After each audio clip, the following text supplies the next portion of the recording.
What is going on, ladies and gentlemen? In today's video, I hired a professional mindset coach to give a class in my Discord. This was free and I did pay out of pocket. So, again, I don't think I would have paid him if I didn't think it was going to be worth it. But basically, I took a 5-day retreat. It was a training and it was super powerful. And I'm not really impressed by a lot of people, even if they say they're professionals or even if they are professionals, I'm not really too impressed. But this guy, super impressive. And I was like, you know what? I got to get him on for the class, for a Discord class. And I'm glad I did. So I hope you guys enjoy this presentation. The only thing is, he does kind of, sell the training I went to at the end for like probably 15 minutes. So if you don't like it, then you can just skip that part because I do a chart review or the bias review at the end. But other than that, I think it was a good overall class. And yeah, hopefully you guys enjoy. All right, all right, all right. What's up, friends? How's everyone doing today? I hope that y'all are enjoying your Sunday and you're having a good one so far, good weekend so far. I am Rico from Puerto Rico, the Visionary Living Coach. And can you hear me? Can y'all hear me nice and clearly? Let's get some fires. Beautiful. I am the Visionary Living Coach. Little background about me before we get started and just jump into things. My background, honestly, I went to school for film production. Funny how I don't really use it now. But that's my original degree, and from there I went into professional training and development. And working with people and mindset and how to rewire the subconscious mind.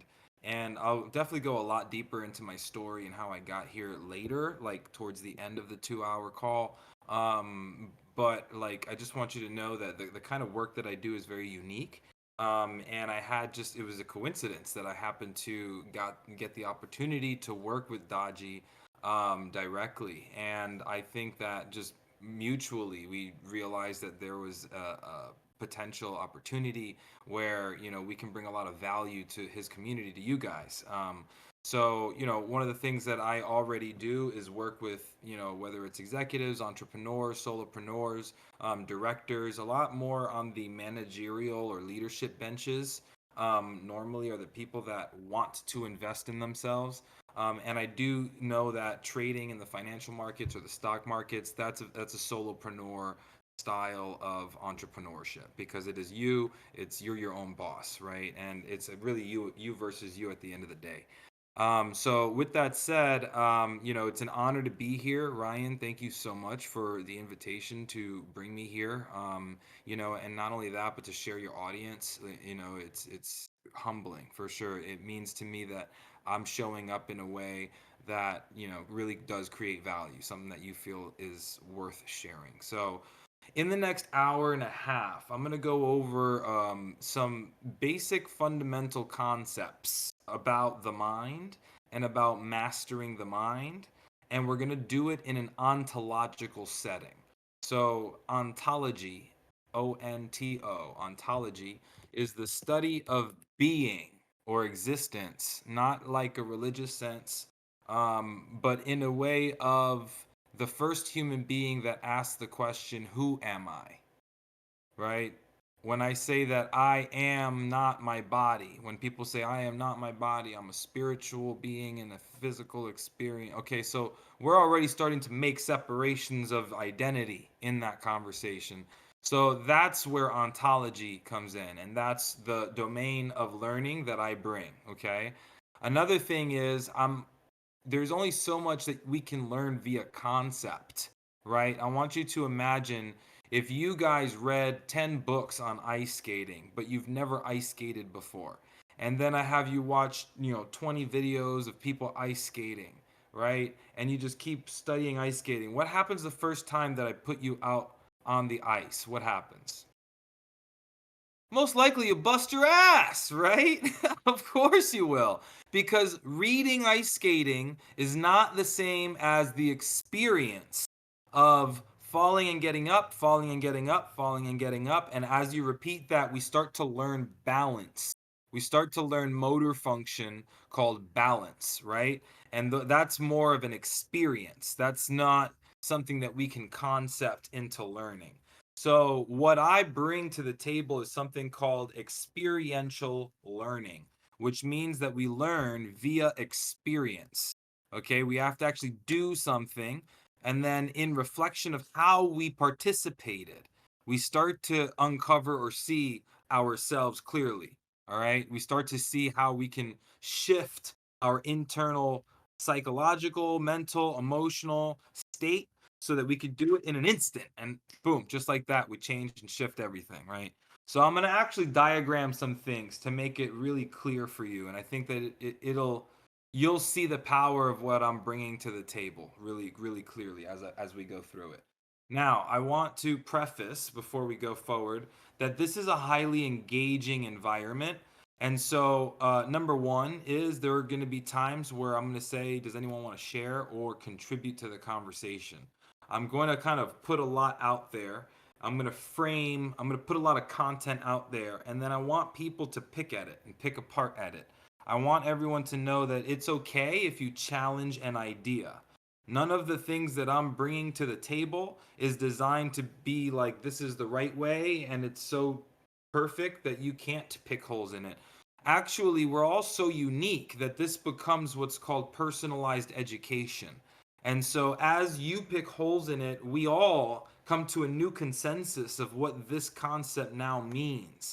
And when I go on these journeys with you, I'm not interested in feeding you, like spoon feeding you information that is true, that you need to regurgitate. Instead, I really enjoy being curious with you and seeing if anything that you're trying to poke holes in or challenge, right, are actually, they have weight. And if they do have weight, then how does it have weight? And does anyone else relate to that? Now, in order, because we have a large audience, in order to manage that, when I say, does anyone want to share, you're welcome to raise your hand, like to hop up on stage, and I'll only bring maybe 2 or 3 people at a time so that we don't have like too many people talking, right? Now, when I'm engaging with you one on one, while you're listening, I would ask that you mute yourself, okay? That way background noise doesn't get distracted while I'm talking. And then vice versa. You'll notice that when you talk, I'll mute myself. That way I can really listen to you, all right? But we'll only have 2, maybe 3 people on the stage at a time, okay? And we won't have enough time for everyone to share. And I trust me, this will get juicy at some point where everyone will wish that they had an opportunity to participate. So I do my best to get everyone involved, okay? And we'll just go one at a time. Now, when I'm working with one person at a time, we'll go into it, okay? And then when you're complete, I'll actually, send you off, all right? And then we'll kind of keep rotating as we go. Yeah, I'm not inviting anyone to the stage just yet. Give me a moment. I want to be able, because there's a lot that I want to cover and I want to manage the energy and the flow, okay? So I'm going to take us on a journey. Now, I do want to be transparent. By the end of the 2 hours, okay, by the end of the 2 hour call, I will have something to offer you, okay? And I just, right up front, it's a 5-day retreat in Fort Lauderdale. And it's a breakthrough style retreat. The kind of mental and emotional maturity that can happen in a 5-day compressed setting is magical. Okay. And after Dodgy just took the retreat, he said, "Hey, I would love for you to come talk to my people, my community, and if we were to recreate the retreat, I would love for us to, recreate this for, my people." So if no one goes, that's no problem. If everyone goes, that's fantastic. I'll be honest, I can only take about 70 people in this style of a retreat. No, there's going to be no plant medicines, there's going to be no alcohol. It's going to be a sober retreat.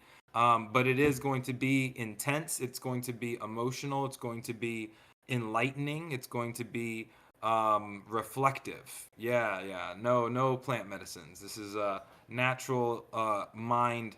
And I'll start us off and give you the example, but I just wanted to be transparent up front about my intentions for the end of the call. Okay, so if there is an interest by the end of the call, I'll go over what that could look like. Okay, now let's start with our results in life.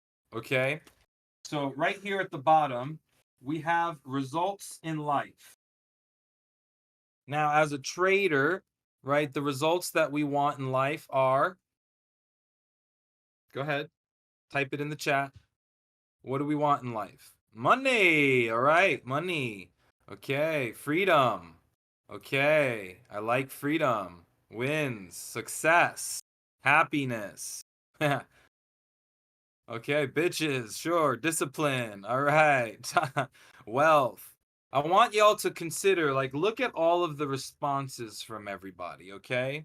Some of them are in the tangible domain, like we want the money, we want the cars, we want that.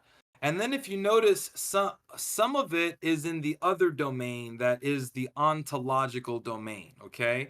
The ontological domain is like we want fulfillment, we want happiness, we want success, we want peace. What do we really want from the money? Right? The money is great, but let's be transparent. What is the money going to produce for us? That's why people always say money doesn't buy happiness. Well, that's because money and happiness are not tied together. Like, it's kind of like Monopoly, right? Let me see some ones if you like Monopoly. Let me see some twos if you freaking hate the game. All right?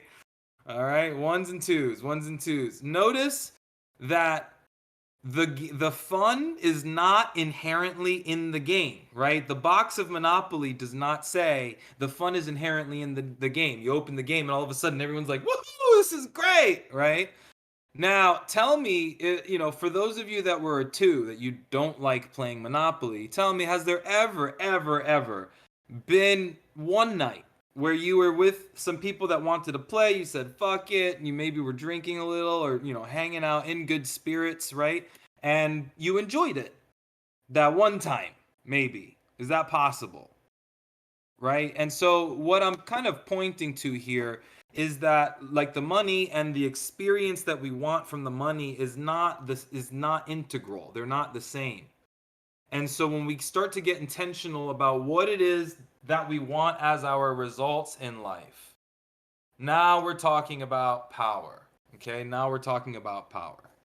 So, what are some of the results outside of trading that we want in life in general? In general. Okay, results that we want in general. And like, be real. Some of you, it's the family. Some of you, you know, it's buying that home. Some of you, maybe it's starting that business. Some of you, it's maybe getting funded or getting the payouts, right? Like, some of you, it's maybe, you know, being a good parent. Maybe it's to help parents, to retire parents, right? We have results. Now, my first question after that is what creates our results? If we really want that bad, if we want that bad, okay, then we have to get clear on what it is that creates results. Okay, consistency, discipline. So consistency and discipline are the same, which is great. But I want to rip apart discipline for y'all real quick. And I want you to understand what discipline means, okay? Commitment is the follow through of a promise. So when I make you a promise or I give you my commitment, and a commitment is a follow through. Think about when you get committed to an institution, you can't just leave because you want to leave, right? You're committed means that you're stuck there for a given set period of time. So commitment is a follow through. Discipline is a repetition of that follow through in regular time intervals. I'll give you an example. I say I want to go to the gym 3 times a week. And so Monday I go, Tuesday I don't, Wednesday I wake up and I think about going and then I don't really feel like it, so I don't go. Thursday I go, Friday I don't go, Saturday I don't go, and then Sunday I'm like, well, if I don't go, I might as well go, so I might, you know. So I got all 3 in. But was that disciplined? Did I go to the gym with discipline? No. So, but I was committed. I said I was going to do 3 times a week, and I fulfilled my commitment, right? But discipline is being able to do it with time intervals. Something that supersedes your emotional state, where if I don't feel like it, I do it anyway. Make sense? Yes? So I just want to throw that out there so that we're on the same page with what consistency and discipline look like. What creates our results? I did see it. Action. Okay?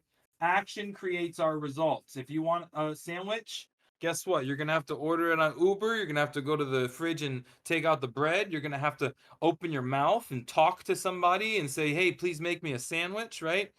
But it's not as simple as The Secret, where we just sit and hum and hope that things vibrate into existence. There's a level of action that needs to happen in order for us to create results, okay? Now, what impacts our results? What impacts, or what, I'm sorry, what impacts our actions? What impacts our actions? What is it that impacts our actions? There we go. Yep, attitude and emotions are very close, kissing cousins. I want to just kind of throw that out there that an attitude is more like a governing emotion, where an emotion is fleeting. So you could have like a joyful person that, you know, is going through a loss, and this joyful person is sad right now. And so an emotion is a temp mindset, right? And then the overall governing would be your attitude, right? So throw that out there. Thoughts, not yet. We're not there yet. What impacts action is emotion, okay? Think about it. You wake up on a good day. You clean the car, haven't thought about it in months, right? You wake up on a bad day, you Netflix and chill, you're calling sick, and it serves you right. Why not, right? So emotions impact action. How we feel will govern or dictate our actions. And that's because emotions is an energetic state. And energy has frequency. So depending on the emotion, it's either a high, what we call a grounded state, or an excited state. So think about this. Sadness, for example, is a low frequency emotion, but it's also a grounded state emotion where there's no energy transfer. Think about when you wake up sad, you can't do anything. It's hard to get out of bed. It's hard to motivate to do. There's no energy.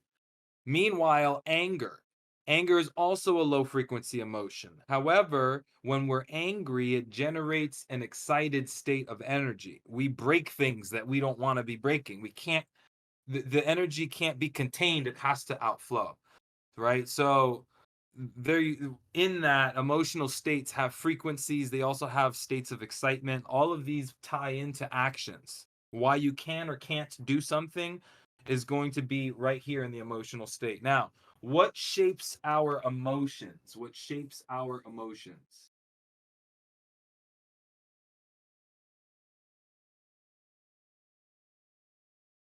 Yeah, our thoughts.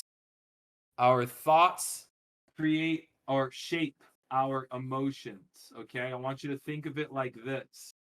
Someone slaps your ass and you don't know who it is. You turn around, they're cute. You turn around, they're ugly. Ah!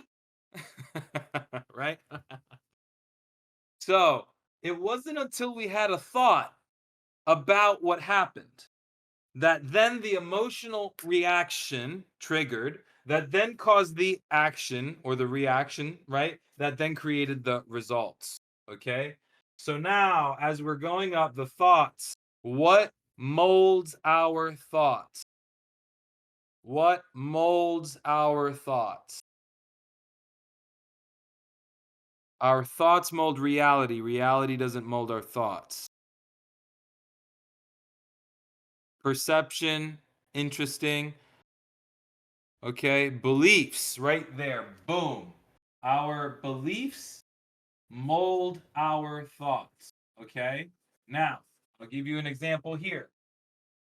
If I believe that good people don't steal and I'm a good person, then does the thought of stealing come into my head? Sometimes. Maybe I'm in the gas station and I look down. I'm like, man, how easy would it be to swipe that gum?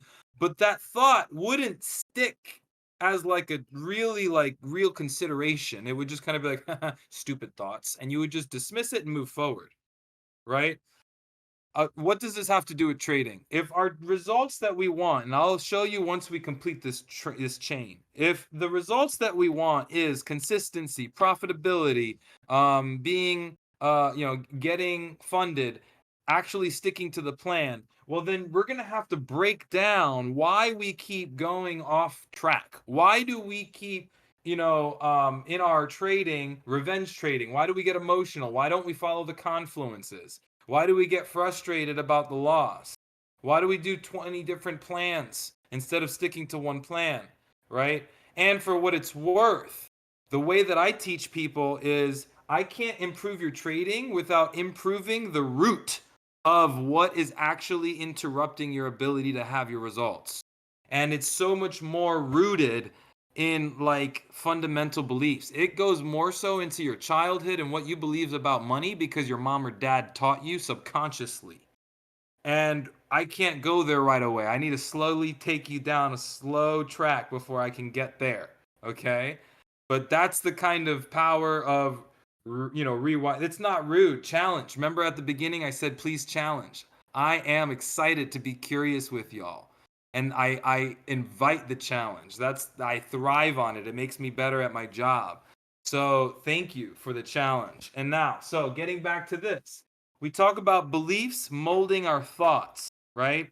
If I believe that I'm a good person and good people don't steal, the thought might come through my head and I let it leave right out my because it's not a part of my belief system, my belief box doesn't allow it to be there. If men are not allowed to show their emotions in the belief box, the moment that I have an emotion that I feel like I want to cry or anything, the thought says, nope, not allowed to do that. The emotion then is shut down instead of release. And now the action is maybe like being an ass to put people at arm's length because I don't want to be like, so I just want you to realize that this chain happens. Now, in order for us to change our results, most people try and change their actions, right? Most people say, okay, we want the New Year's resolution.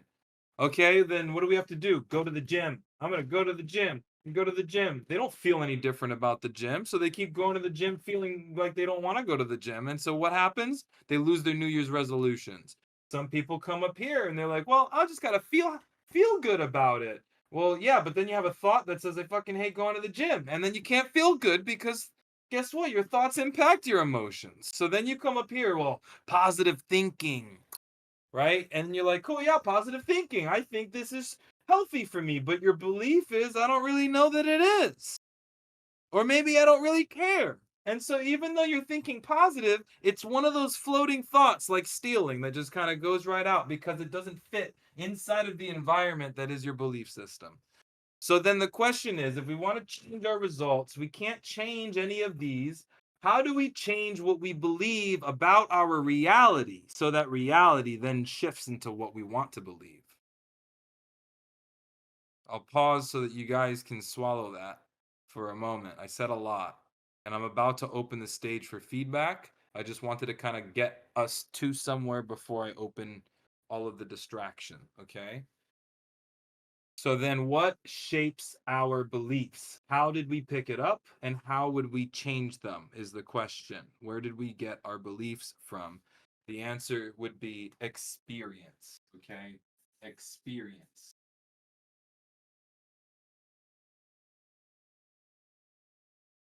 You have a person that's been in 5 relationships and in all 5 relationships gets cheated on and taken advantage of, and then you tell them, "No, there's a perfect person out there for you." You think they believe it?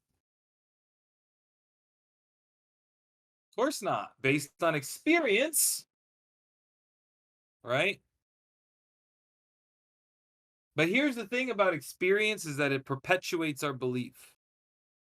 Like if we don't choose an experience, here's the thing is that that person is stuck believing that all people are cheaters until what? Until they experience, let's say, true love. Maybe they find the person. Yeah, maybe they find that person, right? And then they finally believe it. Maybe it takes a few years of waiting for them to leave until they like propose. I don't know. Maybe it's the experience, right? I failed a business 4 times and then someone comes up to me and says, Rico, you're killing it. I want to invest in a business for you. Here's, upfront money. And I'm like, nah, my belief now is I'm not able to, I'm not capable of, I'm not the good person, the good choice to. And now I'm throwing away an opportunity because my experience molded my beliefs is now perpetuating my results. So I want to open up the floor I'll accept again a couple of speakers at a time. We'll take turns speaking. Okay, I don't want everyone to be talking over each other, but you're welcome to share anything that you want in retrospect of what I've shared. Anything at all, you're welcome to share. Open floor. Now that's funny. I didn't expect to get accepted into this call. Actually, I just wanted to ask you: are you into self hypnosis? I do have some hypnosis experience in my background. Yes. Okay, that's interesting because the way you presented those thoughts, emotions, and actions.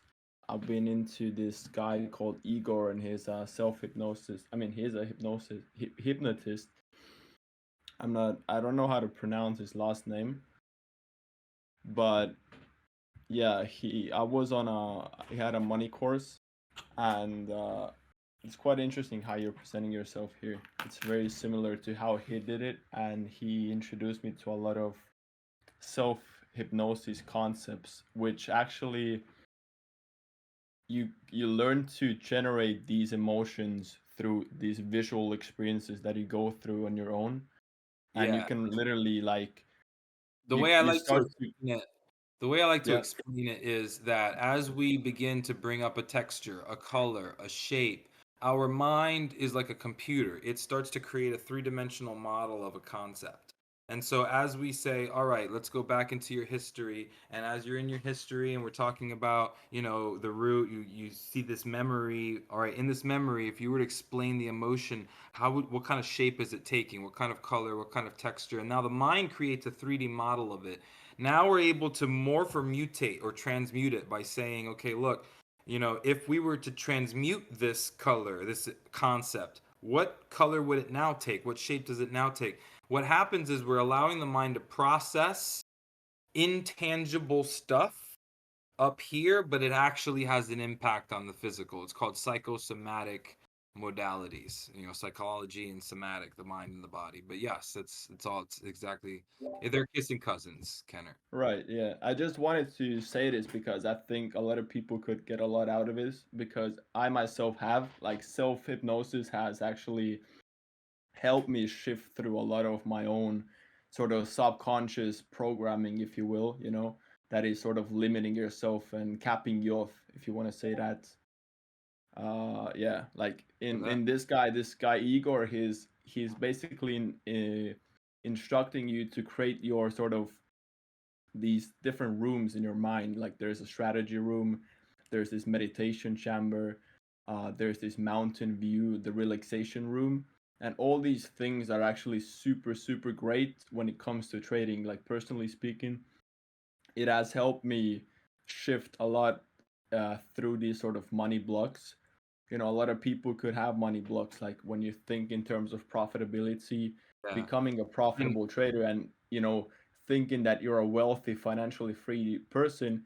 A lot uh, of people could get like a negative feeling in their body, like this sort of well, for thing what that it's like worth, it's all valuable. I don't want to shut it down, but I have limited time to go through yeah, content sorry, yeah, wanted sorry, to deliver.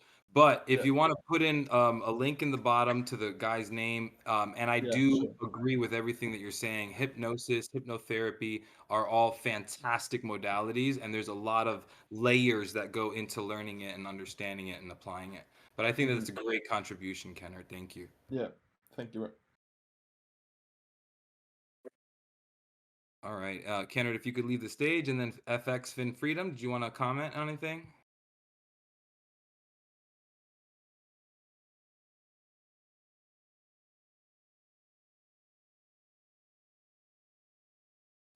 Does anyone else want to hop up on stage and comment on anything that I shared here on the board?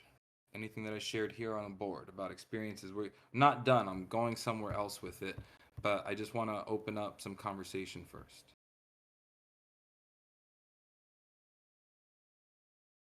Yeah, that's fun. Good, brother. Um, Well, yeah, so I just wanted to kind of put, or I would like to add in maybe awareness, because I feel like a lot of the times, I'm only able to control even what I'm thinking or my actions only when I'm aware, because it doesn't really matter what I'm feeling or what I'm thinking if I don't even know what it is. Does that make sense? So what like with trading specifically, what I see a lot is I when I sleep good, I eat good, I drink good. Um, I'm able to kind of put myself outside of my emotions and uh, catch my thoughts, drifting in a way, in a direction I want to go or in an opposite direction.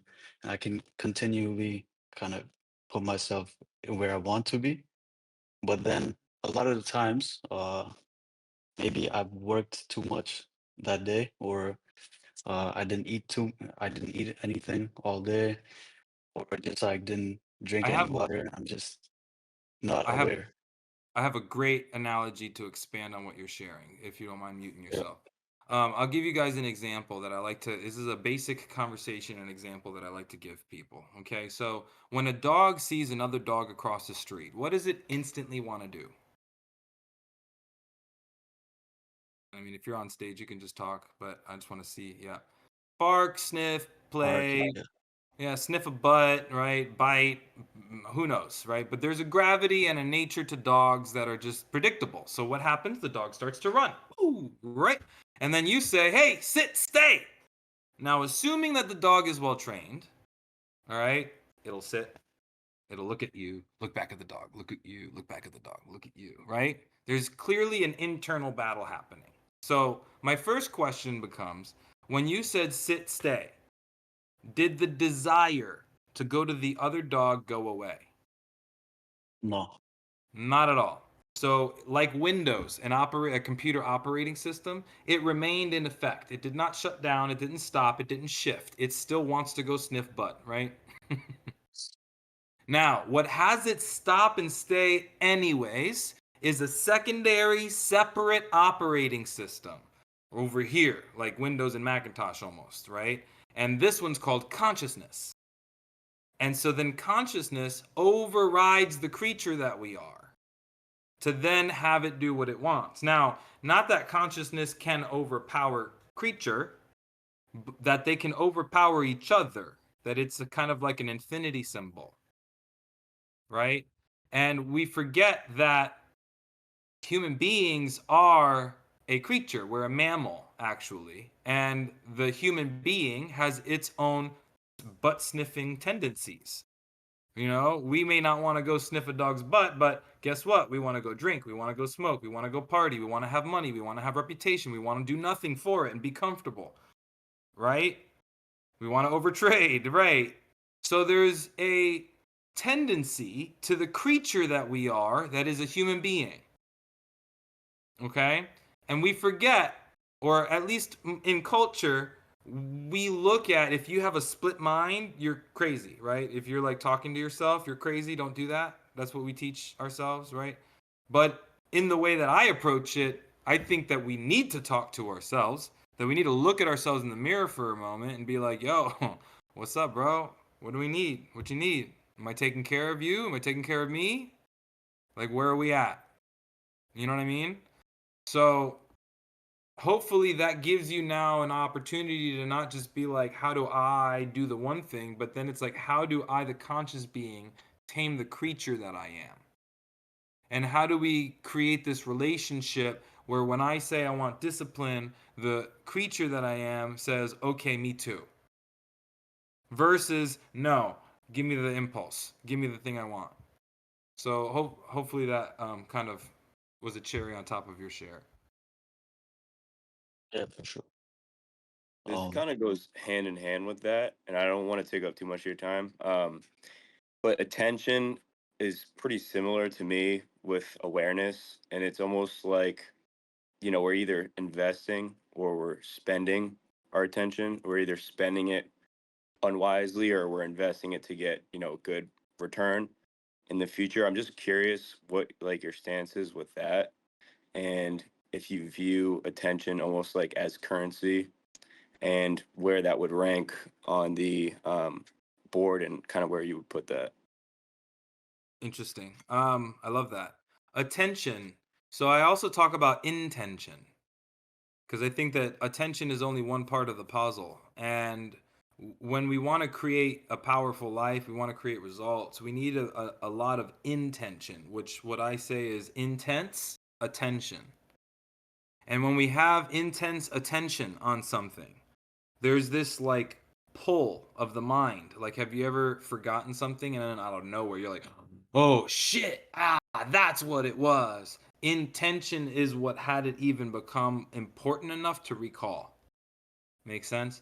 So awareness can be looked at as different things. I mean, look, you look at Freudian theory, he broke the mind into 3 parts, right? Id, ego, superego. You look at some, personality matrices that, do 4 parts or 16 parts for the Briggs, Myers, Briggs. We can break apart the mind many ways, right? I bring a polarity perspective simply because if we can black and white, then we can find our perfect shade of gray. Like, I'm not looking to polarize our reality like it's true. I'm looking to give you a lens, but you have perfect opposites so you can see every color in between. So hopefully that was a good cherry on you. I'd like to open the floor for FX Fin Freedom if you're available. I can't hear you. You might have to leave.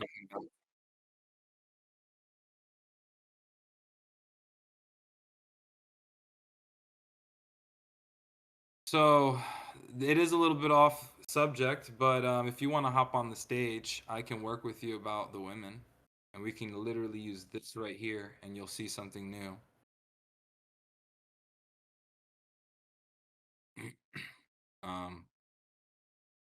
This is going to work with everything, and I'm going to break down the chart now. So I'm going to want someone that wants to hop up on here with me and actually put in a real result that they want to change. Okay, what we're going to do is we're going to create this chain, but we're going to fill it in with real data, someone's real data.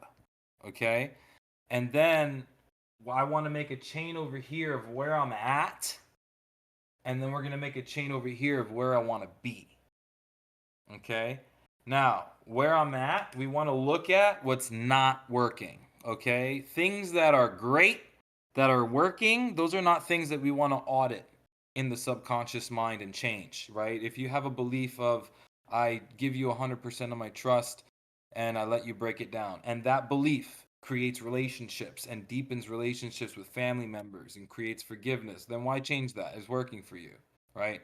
But if, yeah, I give you 100% of my trust until you break it down, and now I'm constantly getting taken advantage of, that might be a belief that's not working for you. And maybe you want to find a new way to relate to trust so that it's not necessarily black and white like a flip switch, but it now becomes more dynamic so that I can still trust in a way that feels natural to me, but that also creates boundaries between me and other people. Okay, so I need somebody that's going to come up here and create one of these chains with me. All right, I'm going to pick, I see a bunch of invited to speaks. I'm going to pick at random. This one.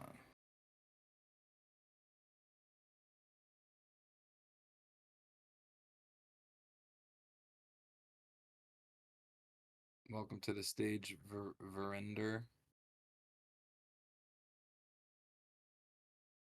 Hello, hello.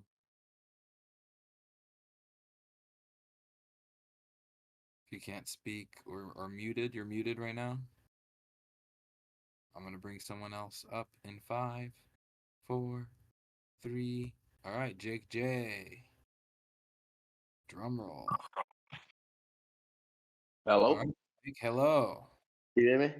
Yes, sir. Hello. Yeah, can you hear me? Yeah, I can hear you well. Yeah. Awesome. Well, welcome. What's up, brother? I'm good. I'm good. All right. Yeah, so I'm quite new to everything. So yeah, I'm just having a good listen. All right. Let's start with a little feedback of what you're hearing me say, and then I would love to build out this chart for you if you want.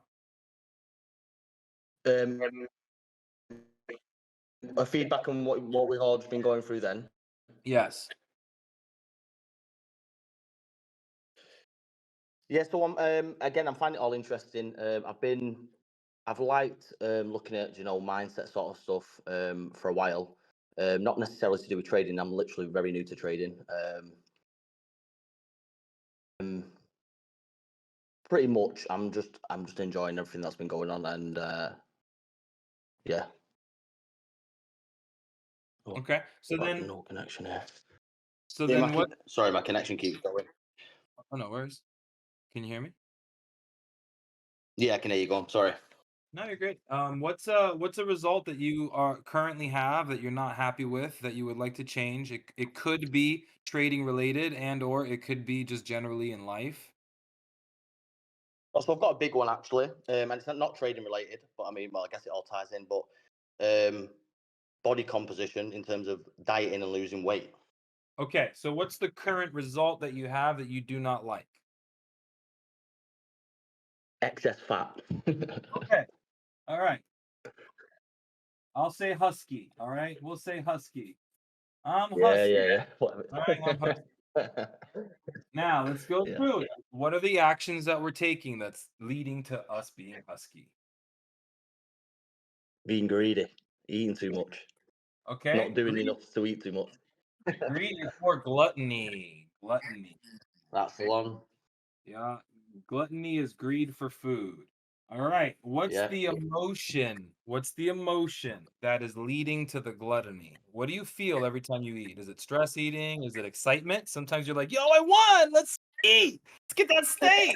You know what I mean? It could be To anything. be honest, it's all the above. Yeah, I'd say it's the emotional thing, but it doesn't matter which emotion. I like food, and also, yeah, it brings me joy and comfort. Too much. So, but wait, so is it in your highs or your lows, really? I'd say it can be both. It can be both. So I guess it's just an Yeah. excited, any excited emotion. We'll say excited.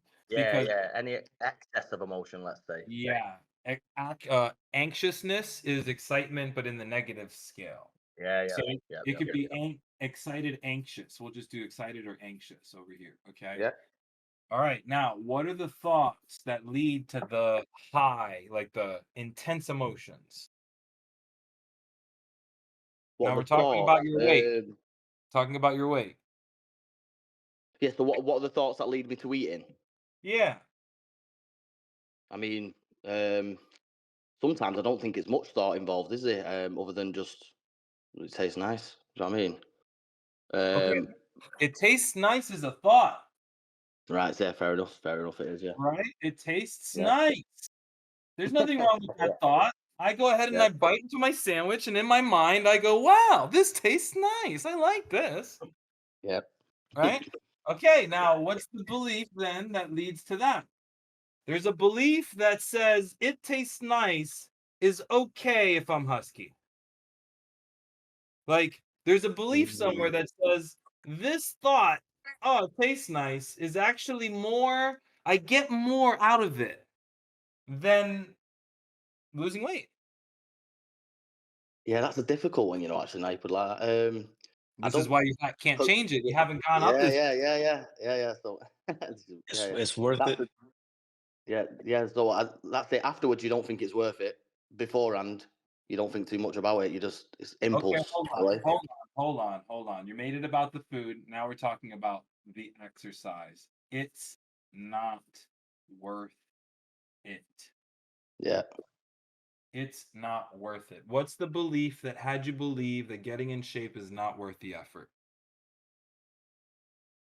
I mean, I think it's I don't know because I go to the gym at least 5 times a week, but I'm not doing cardio. Honestly, so it's overeating, and then maybe it's the thought that because I'm going to the gym, maybe I'm kind of accepting or I'm doing something. But then it's hard. Do you know what? I don't even know. Okay. This is probably why I can't change it. No, here it is.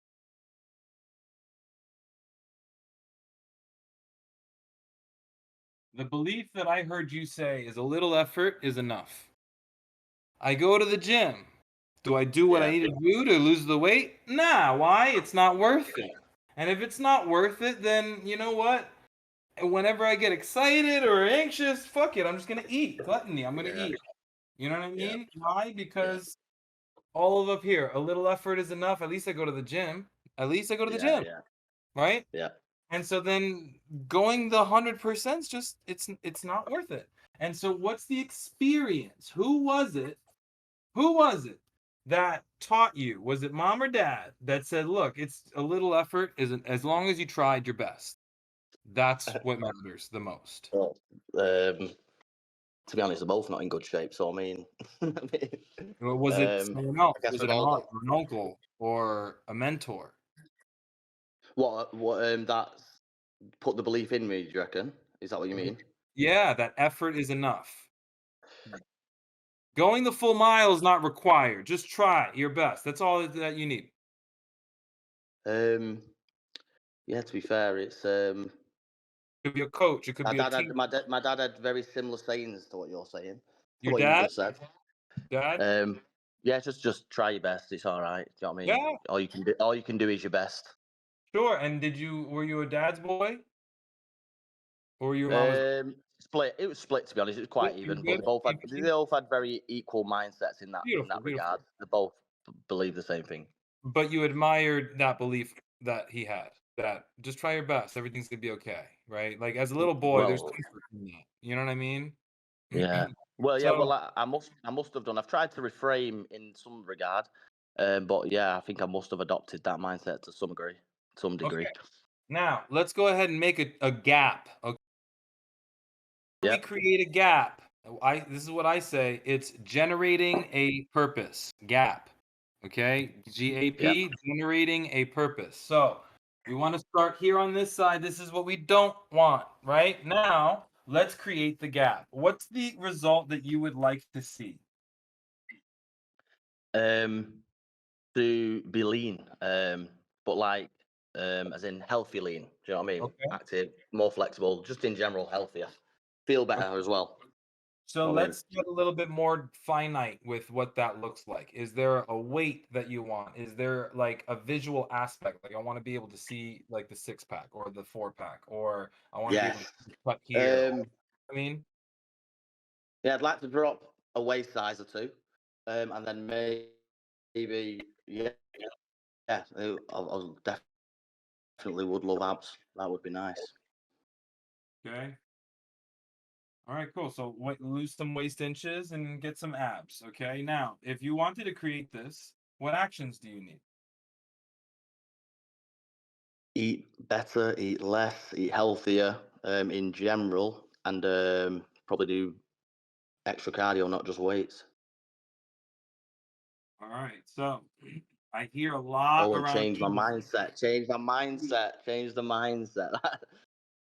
Hear a lot about the eating. So obviously diet is Yeah. a very crucial part of it in your awareness.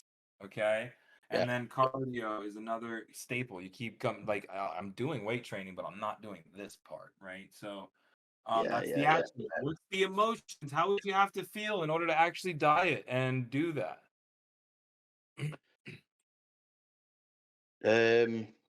I think obviously some results do help that along the way, but then you've got to get to them first results anyway. So the initial do you know what?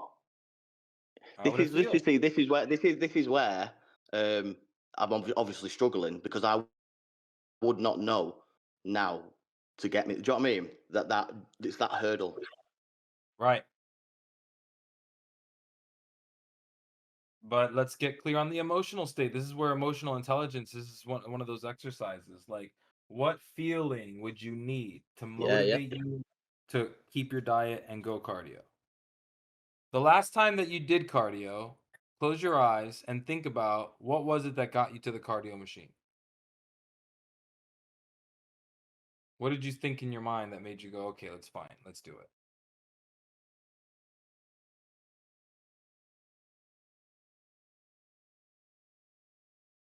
Still there? Hello, hello.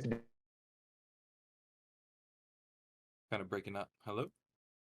Be honest, I thought about the results I wanted. Hello. Yeah, Hello? I hear you. Yeah. You thought about the results you wanted? Is that better?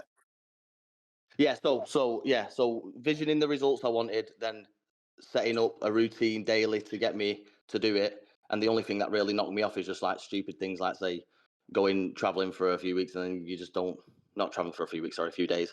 And then it just knocks you off track, and then I've just not gone back to it. So I think the initial thing was the visioning the results that I wanted. Okay, but the vision is all in action. When we talk about the emotional state that would have you do cardio, I want you to think about the last time that you did cardio, right? You had a thought in your Yeah. mind before doing it. You had a thought that said, I don't feel like it. And then you said something to yourself and you said, all right, fuck it. And you did it, right? Think about that. I know. So, I know what you're saying. Sorry, I know what you're saying. Yeah. Yeah. I was probably more angry with myself that I'd not done it already, and then out of frustration, I'd probably done it out of frustration. Be like, do you know what? Just get a grip, get there, stop Okay. messing about. Do you know what I mean? You're not going to get results. Okay. So anger is what drove you last time. And frustration that I'm not already there. Do you know what I mean? Yeah. Unfortunately, I'm going to put it here. I was looking for something more positive, but it's okay. Some people, negative emotions Yeah. motivate. So Isn't there also anticipation? Because you said you were visualizing a better you. Yeah. So what got me there probably is if I've visioned it, and then obviously in my vision I'm feeling confident looking at myself, I'm feeling happy about where I'm at, and then the frustration would come when I'm looking at that vision and I'm not there. So I'm then like, right, go on, if you want it, go get it. Do you know what I mean? But I'm guessing, do you know what I mean? That's where I'm trying to I'm describe. following you now. I'm following you now. So what you do is when you vision, because I do this too. Like when I wake up and I don't feel like going to the gym, I'll close my eyes and imagine myself doing the stuff at the gym, so that when I open my eyes and I'm not at the gym, it's such a dissonance. It's so jarring that it almost makes me uncomfortable, and my discomfort's like, no, I gotta go. Yeah. Right. So yeah, discomfort. I'll even say. You know. Yeah. All right, so we'll say discomfort for you. This isn't going to be for everyone. I've actually rarely put a low frequency energy here, but if it's real for you, it's real. So the thoughts then is what? When you look at you, when you envision it, and then you open your eyes and look, what do you say to yourself? That made you that made you do the cardio. So if I'm visioning myself and I'm envisioning in a picture I want to be, and then looking at myself, I think, well, I'd obviously feel a bit disappointed looking at myself because I'm not there. So, and then I'd be like, right, but I'd kind of motivate myself to like, I don't know, you can get there. You just need to do this. So go. Do you know what I mean? Okay, so you got this. Yes. Something like that. You got this. Now, Yes, I tell you, like motivational videos and stuff. Like, do you know when you put that on before something like that? Stuff like that helps me to get there. Do you know what I mean? Like a little something. But then what Intense music. what has you believe it?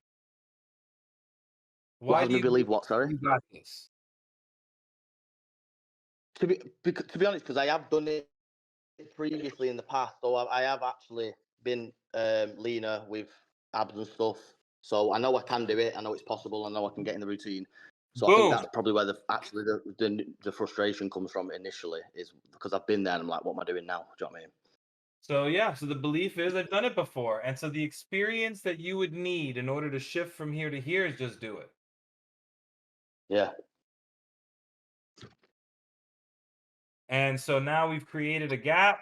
We can understand now here, and we can do this again for trading if you want. I saw some of y'all like mention it about trading. Yeah. I can actually put this in. Let's do trading related now. Jake, thank you for your time on stage. Yeah, If thank don't you. mind, I'll give someone else an Yeah, opportunity. go for it. Go for it. Thank you very much. Nice one. Yeah, thank you. And then if you could hop off, Jake and a cat in the hat, and Verinder, are you trying to share? I'm good. Can you hear me clearly? Yeah. Okay.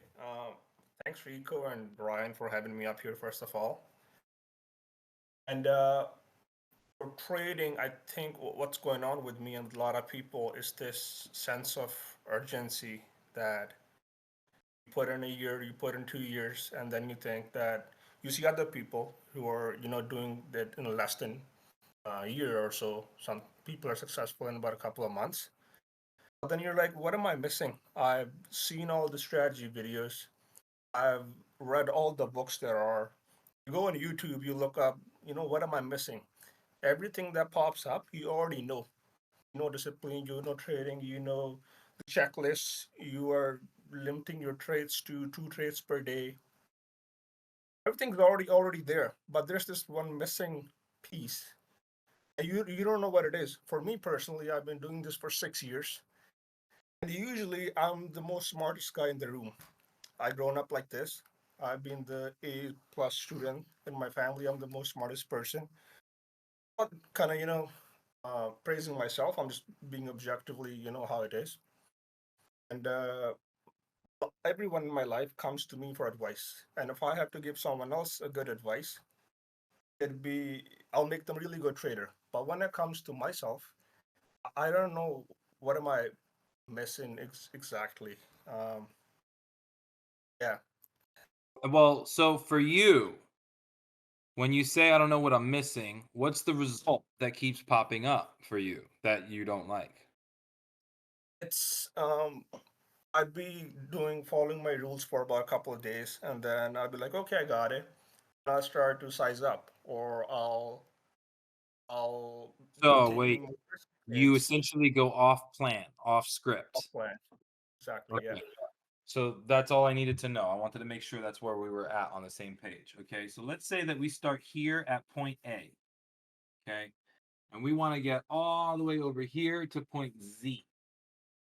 Okay. Now we want to get from A to Z. And let's give this an actual metaphor.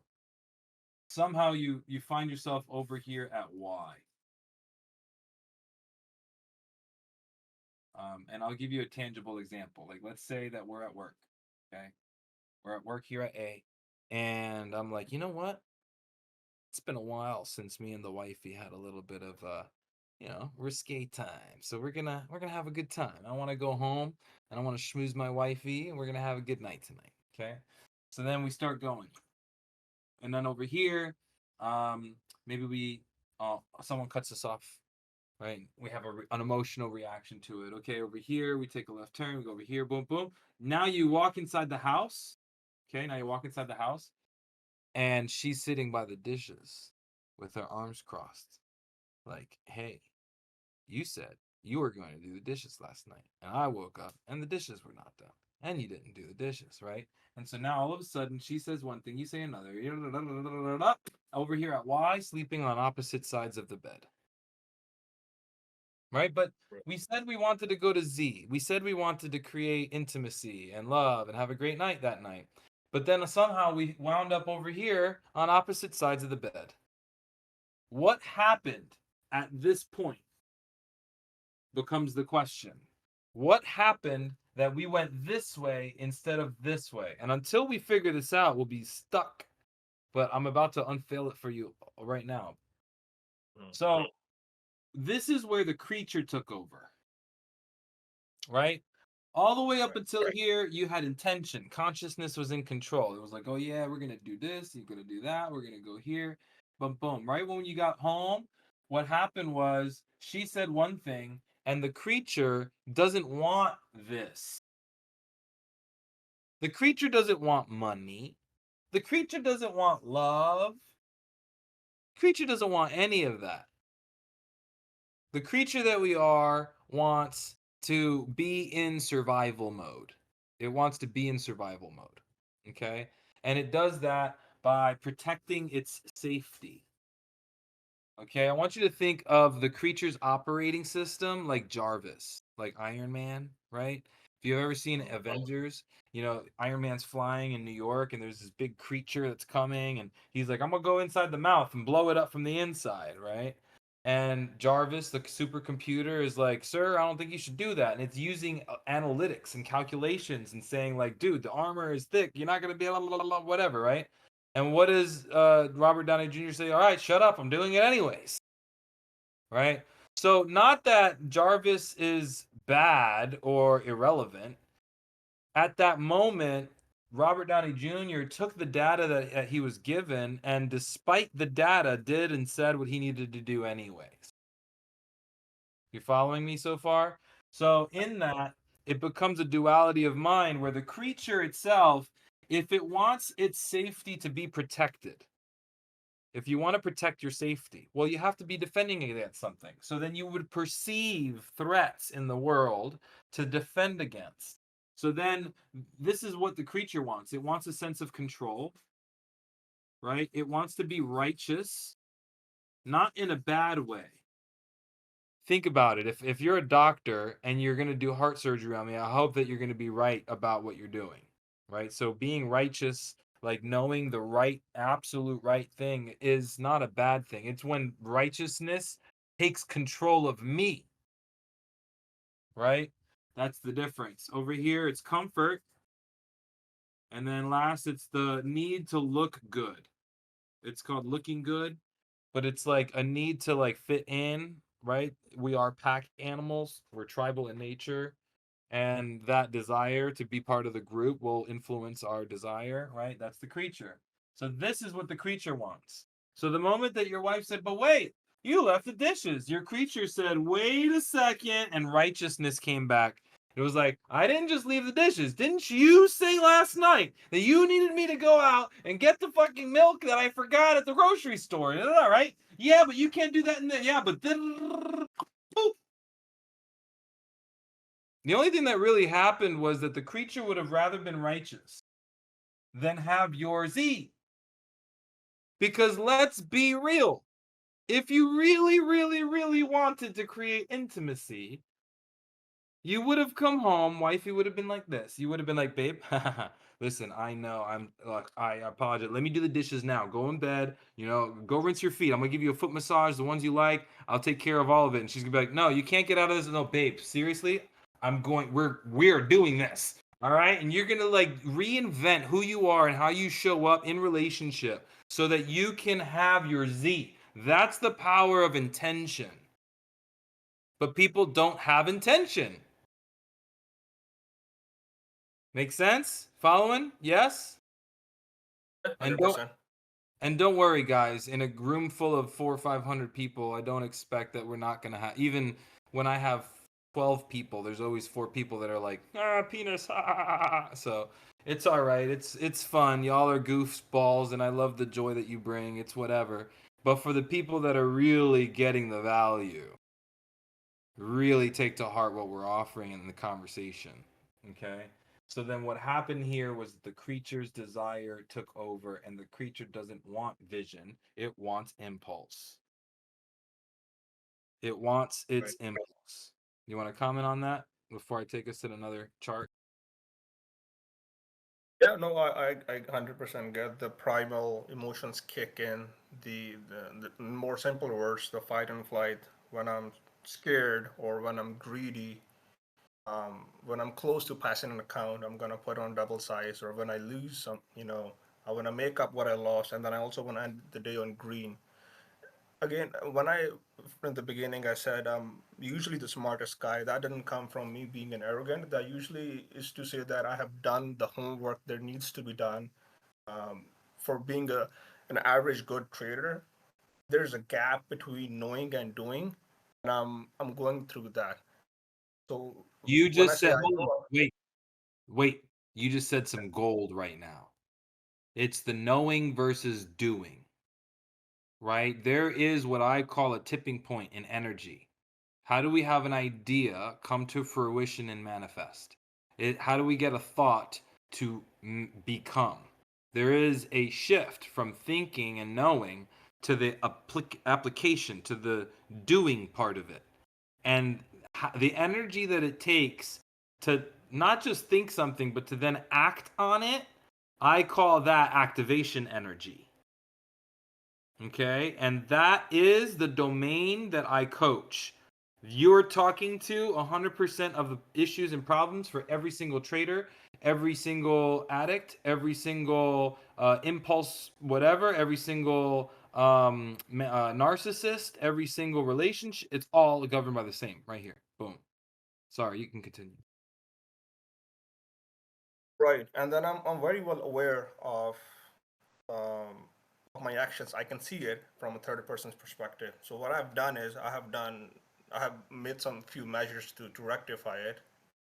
For example, I have a checklist in the morning that specifically tells me what I should be doing and what I should not be doing. And it's like a contract to myself. I read it and I sign it every morning before I sit on the desk to do it. But once 20, 30 minutes go by, something takes over, I forget who I am, things happen, then I'm like, okay, what just happened? I don't know what happened. And the entire day, I'll be prepping, listening to audiobooks, just talking to myself, going through journal.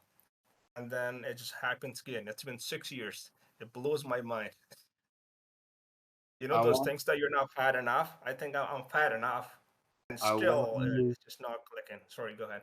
No, you're fine. I want you to really think about everything you just said. I know all the doing, and I want you to also, I want you to know that I don't see it as vain at all. To acknowledge the talent that you have in a room full of people. If you happen to be the book smart crackhead that you just loved learning, and so you just surpassed in knowledge, there's nothing wrong with knowing that. I think that there's power in knowing that, right? And being able to say it. I appreciate that. But now, as you said, 6 years later, knowing doesn't make a difference, right? It's knowing doesn't make a difference. I know what I'm supposed to do. Why can't I do it? Boom, the creature takes over. There's so much more than the knowledge of trading. It's the execution of trading. It's the mastery of myself. And that's the domain I teach. I don't teach strategies. I teach strategies of the mind.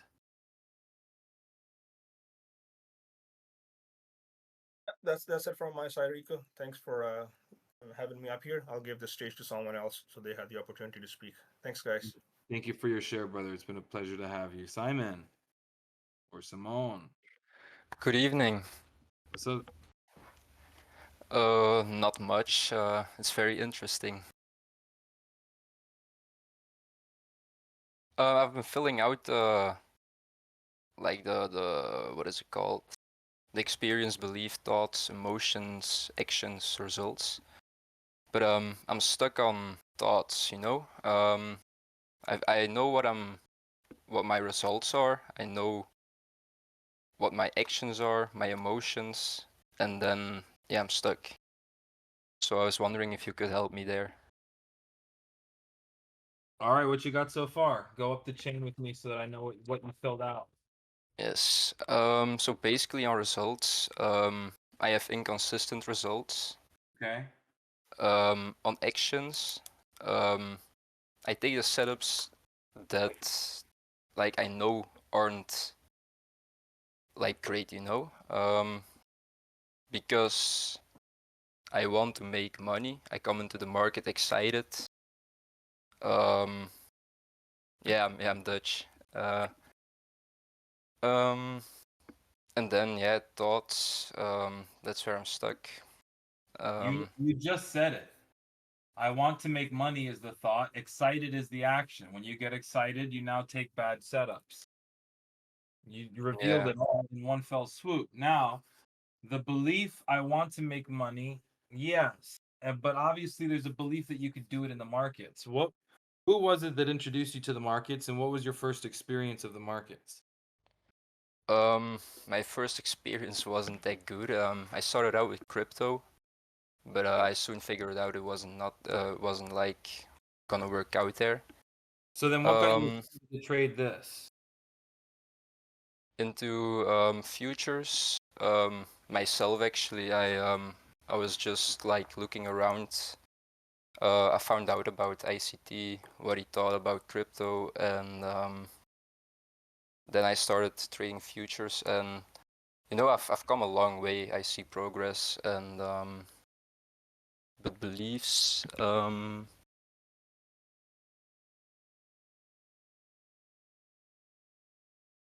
don't know.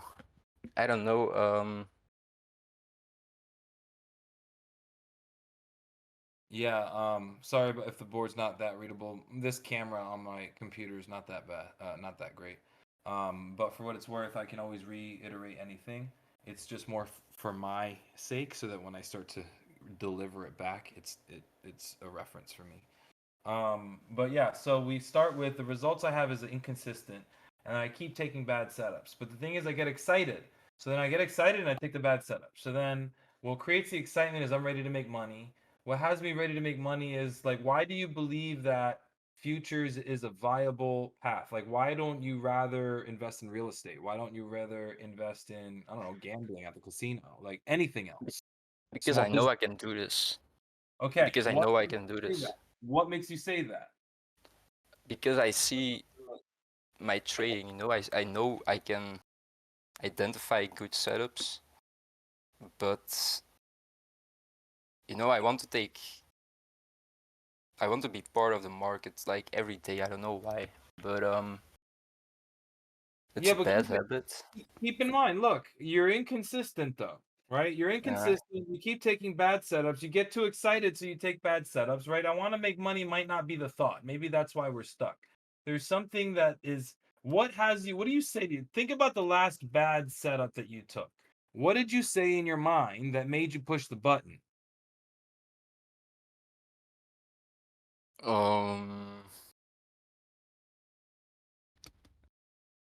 I don't even know. That's Yeah.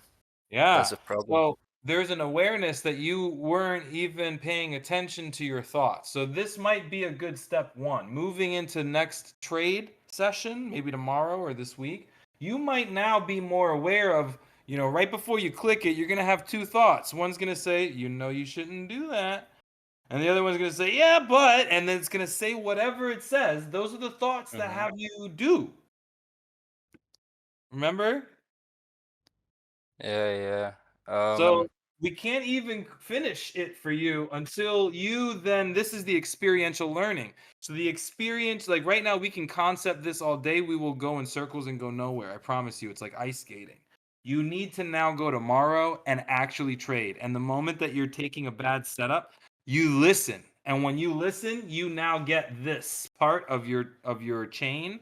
It's clear. And once you have this clear, boom, you can start creating a gap. All right. Good. So you have homework, Yeah. right? Your Thank homework you. is start to notice your thoughts when you do what you do. Okay. All right. So Thank how you. do you tame the creature when? No, thank you, brother. I appreciate you hopping up. I want to talk about that shade tricks. How do you tame the creature, right, to get close to Z? Well, let's talk about what has you stuck in the first place. You can't tame the creature until like we want to tame the creature, but first of all, why are we stuck? Like, we're gonna reinvent that last diagram, right? You have like an event happens. So most people, when it comes to trading, okay, most people, the event that happens is they didn't know what the fuck they were doing. I'll use black so that you can see it better. A lot of times you have people that didn't know what the fuck they were doing. They accidentally gambled and made a shitload of money really easy and really quickly. Right? So now that's the event is they take a trade. Okay? Now, let's say, all right, the thoughts that I have in my head, I call it the story that I tell myself. What am I telling myself? What's the story I tell myself, right? So it's the stories. What happens is something happens to us and we think thoughts about it. Remember? Now, here's the other thing is when we tell ourselves a story enough times, what happens? When you tell yourself a story enough times, we believe it. It becomes a belief. Okay? Now, let's talk about beliefs. Can I believe something from the future? If I got cheated on 5 times, can I believe, oh yeah, there is someone out there? It's not belief, it's hope. I want to be clear that it's hope is a form of a belief. They're like really kissing cousins, right? To be hopeful is to trust in the unknown. And it creates a belief. Yes, faith is also a kissing cousin. Faith, trust in the unknown, faith and trust in the unknown, same thing. right? So now when we talk about beliefs, we can't believe in the future. That's hope, right? Now, where do our beliefs come from in terms of time? If we can't take it from the future, our past, right? So our beliefs, we literally, something happened to us in the past. Now what we do is we say, I'm not an idiot. I'm not going to let that happen to me twice, right? Shame, fool me once, shame on me. Or you, fool me twice, shame on me, right? So now I take my past experience and I throw it into the future. And I say, well, if it happened that way, of course it'll happen again. And so we throw it into the future. Now that we've thrown it into the future, we are no longer present to take actions, but instead we're in reaction. And if you remember the way that I talk about reaction, or maybe I didn't say it yet, but reaction, the prefix re, like rewind, refund, redo, is to do again. Right? Re is to do again. And then action, self-explanatory. So when we react, what's the action that we're doing again?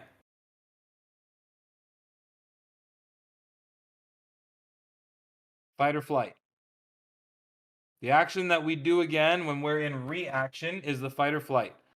The heart starts to pound, your palms get sweaty, palpitate, right? That's all fight or flight, and that's reaction. So then what's the reaction? We take a trade that has no confluences. So boom, we lose a trade. I want you to watch me here for a second. Here, we lose a trade. The story I tell myself, but wait, I can come back from this. I believe it. Why? Because it's happened to me in the past. Of course I can do it again. So let me just go ahead and take that trade, even though it doesn't have confluences. And then you lose a trade. Wait a second. I can do this. I've come back from this in the past. I can do this again. So you take another trade that has no confluences and you lose the trade. Wait a second. I've done this once before. I can do this again. So you take another trade with no confluences. I call this the hamster wheel, guys.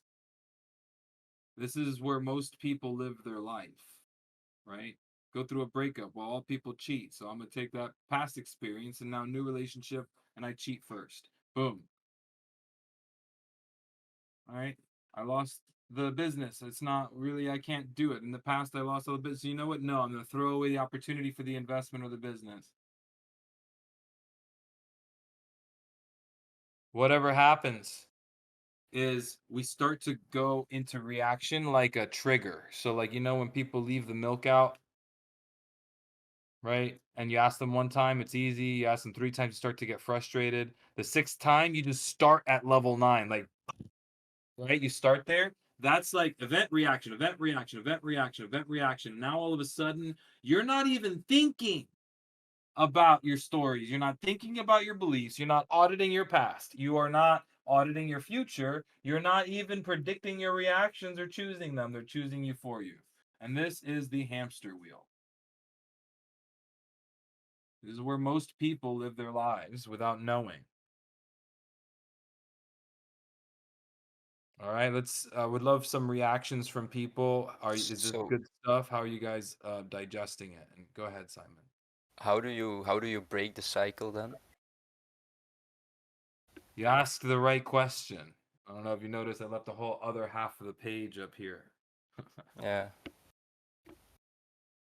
So the other half of the page, I can show you like a concept, but it's not the same as the experience.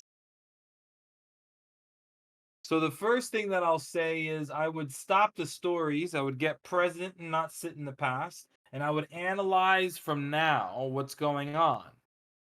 Okay, yeah, I failed 4 businesses before, and this guy wants to invest. Let me take a look at this. Hold on, wait, fuck the 4 businesses in the past. Let me see what's going on here. What's the investment? All right, where is it allocated? What are the business expenses? How is it projected over the course of 3 to 5 years? What's the profit margins? Where's the marketing? Let me just see.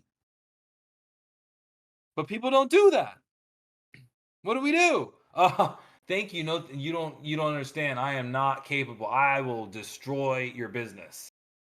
We don't even trust ourselves. Yes? Following? Is this good? Good stuff? Yes?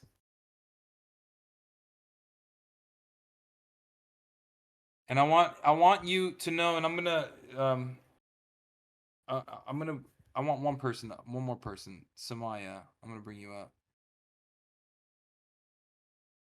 If you'd like to share anything, go ahead. Good afternoon. Oh, I love everything you said. It's really, really helped me break it all down. And I just feel really honored that I saw this Instagram story and I was able to join this. So thank you.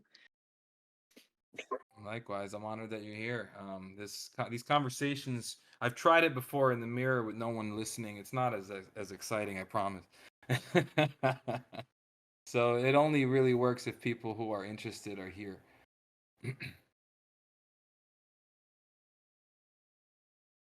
I mean, so with that said, I want to kind of leave you with that in terms of my diagrams and answering questions. I promise you, and anyone who's, seen my work before, we could be here for hours having these conversations and it won't make a difference. And I mean that respectfully, because these conversations are profound. I want you to really think about how your mind feels. Like it might feel like on fireworks, like this is really good stuff, right? And all of this stuff is like really good, yeah. But I'm telling you that it has not made a difference in how you show up as a creature and how you operate as a creature. It is now giving you the awareness to maybe start to notice what you didn't notice before, but you don't have any actual tangible tools yet to actually interfere or interrupt these automated hamster wheels that we've got running that we don't know exist.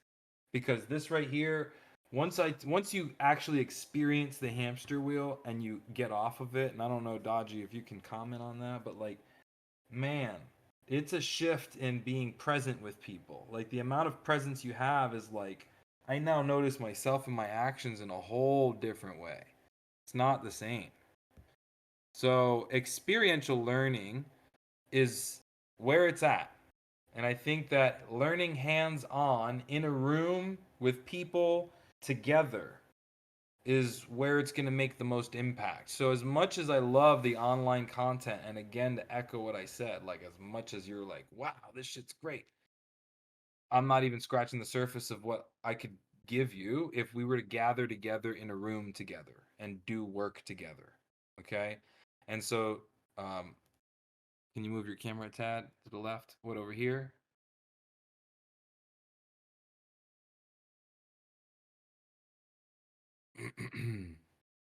Right? Tiny bit to this way. I can read it off. Hamster wheel, right? The event happens, right? You tell yourself stories, you make beliefs. Your beliefs come from the past. Your past is then thrown into the future. Your future is then predicting your reactions. You've already predicted your action over here. The moment that you threw your past, you just reacted. You did the same action that you did back here over here, right? And then boom, same event, new opportunity. That's how that works. So, the way that I would say breaking this cycle, this is where it's at. We need to get together in a training room and we need to do some work together if you're really looking to break the cycle. It's not something that we can talk through. It's something that we have to experience through. And and that's why Dodgy brought me on, is I think he agrees that the 5-day experience that I have in my back pocket is a very powerful modality for people. And I would love to offer it to everyone. I would love for anyone that wants to experience it to experience it. But before I go into the details of the 5 days and really break it down for you, I would love, Ryan, if you want to share authentically for you whatever your experience was of the event. Good, bad, ugly, I don't care. It's all part of it. But give them a little bit of, I guess, of what you got out of it. And I also see other people here that were at the retreat, like Ethan, If you want to hop up on stage, if anyone that was at the retreat wants to hop up on stage and share their experience, I just wanted to go ahead and give you that option. It's Ethan 420 Soul something.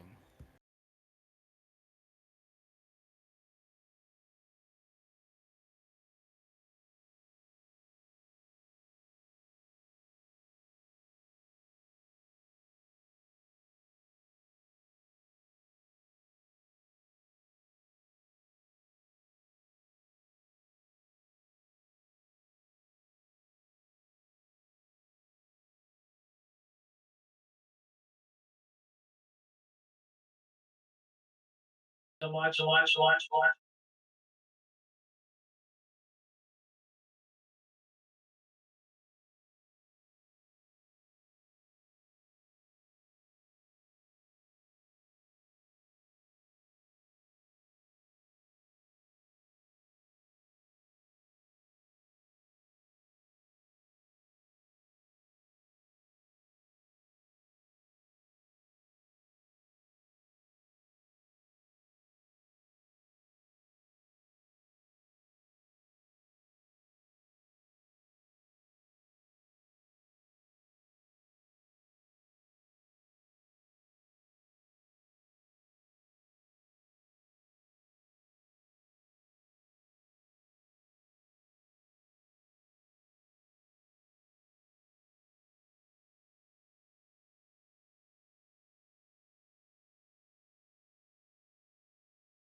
Oh no, yeah, for sure. And I mean, we still got another 30 minutes or more to the call, but this is more so that I like the question remains, how do we break this hamster wheel? The answer is the retreat. Like this entire setup was so that you can see a pinch of value that I can create virtually. Now let's get together in person and do some magic. You know what I mean? But yeah, so no, thank you for having me here. Yeah, so I had gone to the retreat and it was a Ryan, very, very enlightening experience. I had no idea that I was a negative person before, and who I went in originally, I came out a different person. I'm very happy. I have gained a lot more of a positive perspective on life. My world views have shifted in a much more positive way. I've removed all the unnecessary weight that I was carrying with me that I had no idea. And I'd like to just, leave it short and sweet, but it was a very, very enlightening experience, and my life has changed on the positive course, and I'm ready to fly.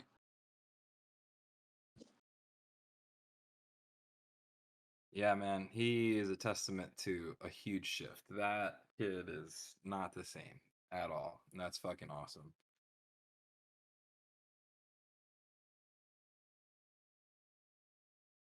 Yeah, man, it's crazy. And I know it's funny too is when I and let me share a little bit about me. So where this originated from for me is I was living in Atlanta, Georgia. I owned a company for kids entertainment. So I was a clown for kids parties, minus the face paint because that's creepy. But I juggle for parties, do balloon animals, magic show, and it was fun. I enjoyed it. I was a clown. Literally, my everyday life. If you knew me, I was just a goofball. Everything was just a joke.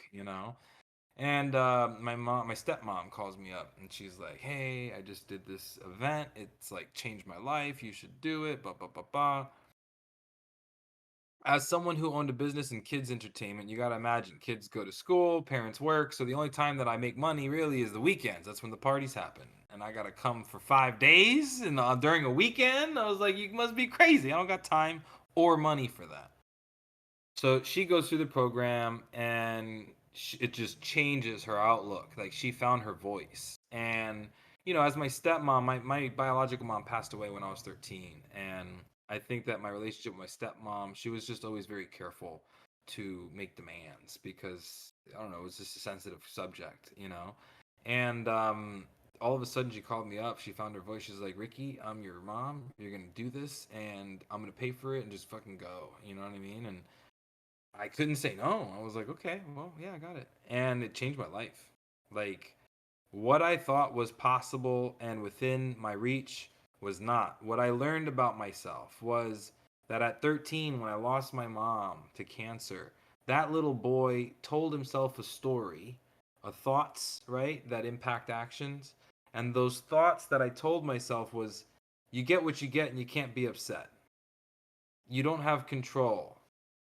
People will die whether they want to stay or not, right? And so as that child growing up believing that belief, I let my life just kind of go with the flow, but like there was no effort on my end. I didn't believe I could direct my life, and so I didn't even try. And while I had great results too, it's not like life was shitty and I was a drug addict on the street under a bridge, right? Not like that. But while my life was great, it was fine, it wasn't at all the kind of quality of life, right? And you know, to be transparent, as human beings, we're always looking for the next mark. Am I where I want to be now? No, but am I where I wanted to be then? Yeah.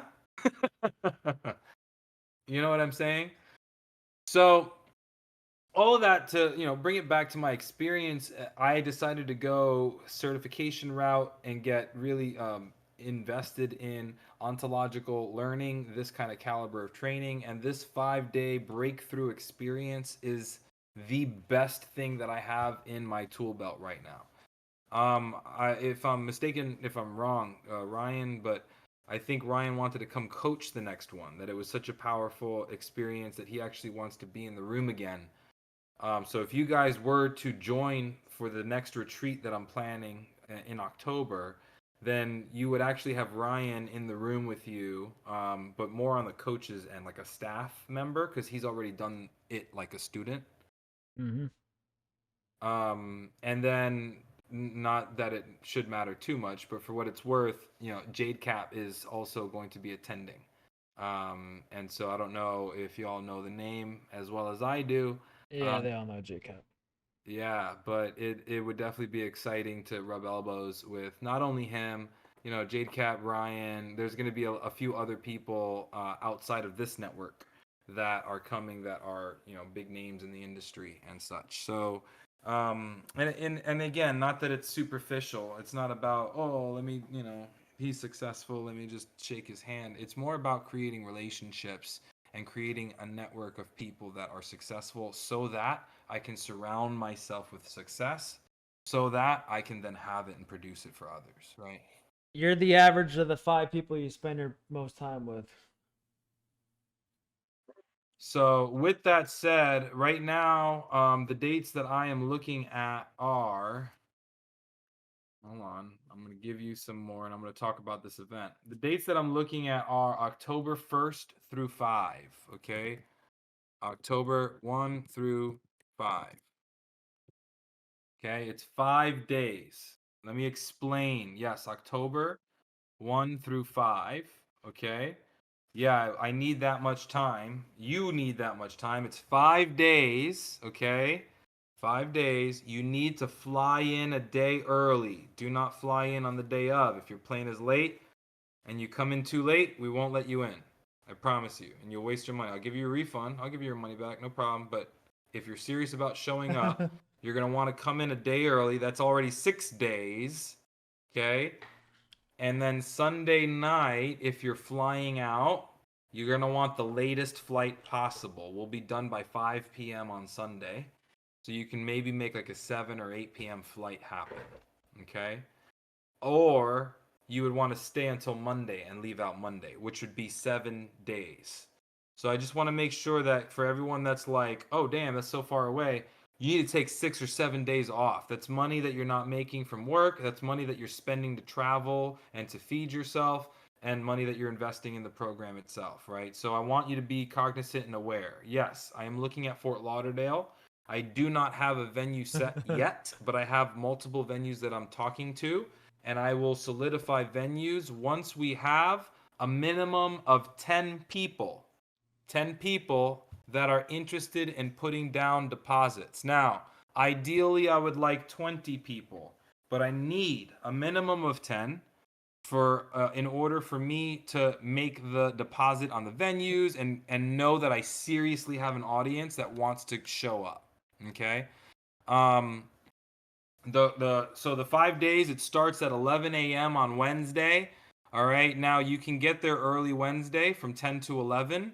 All right. It's going to be registration, and we have paperwork.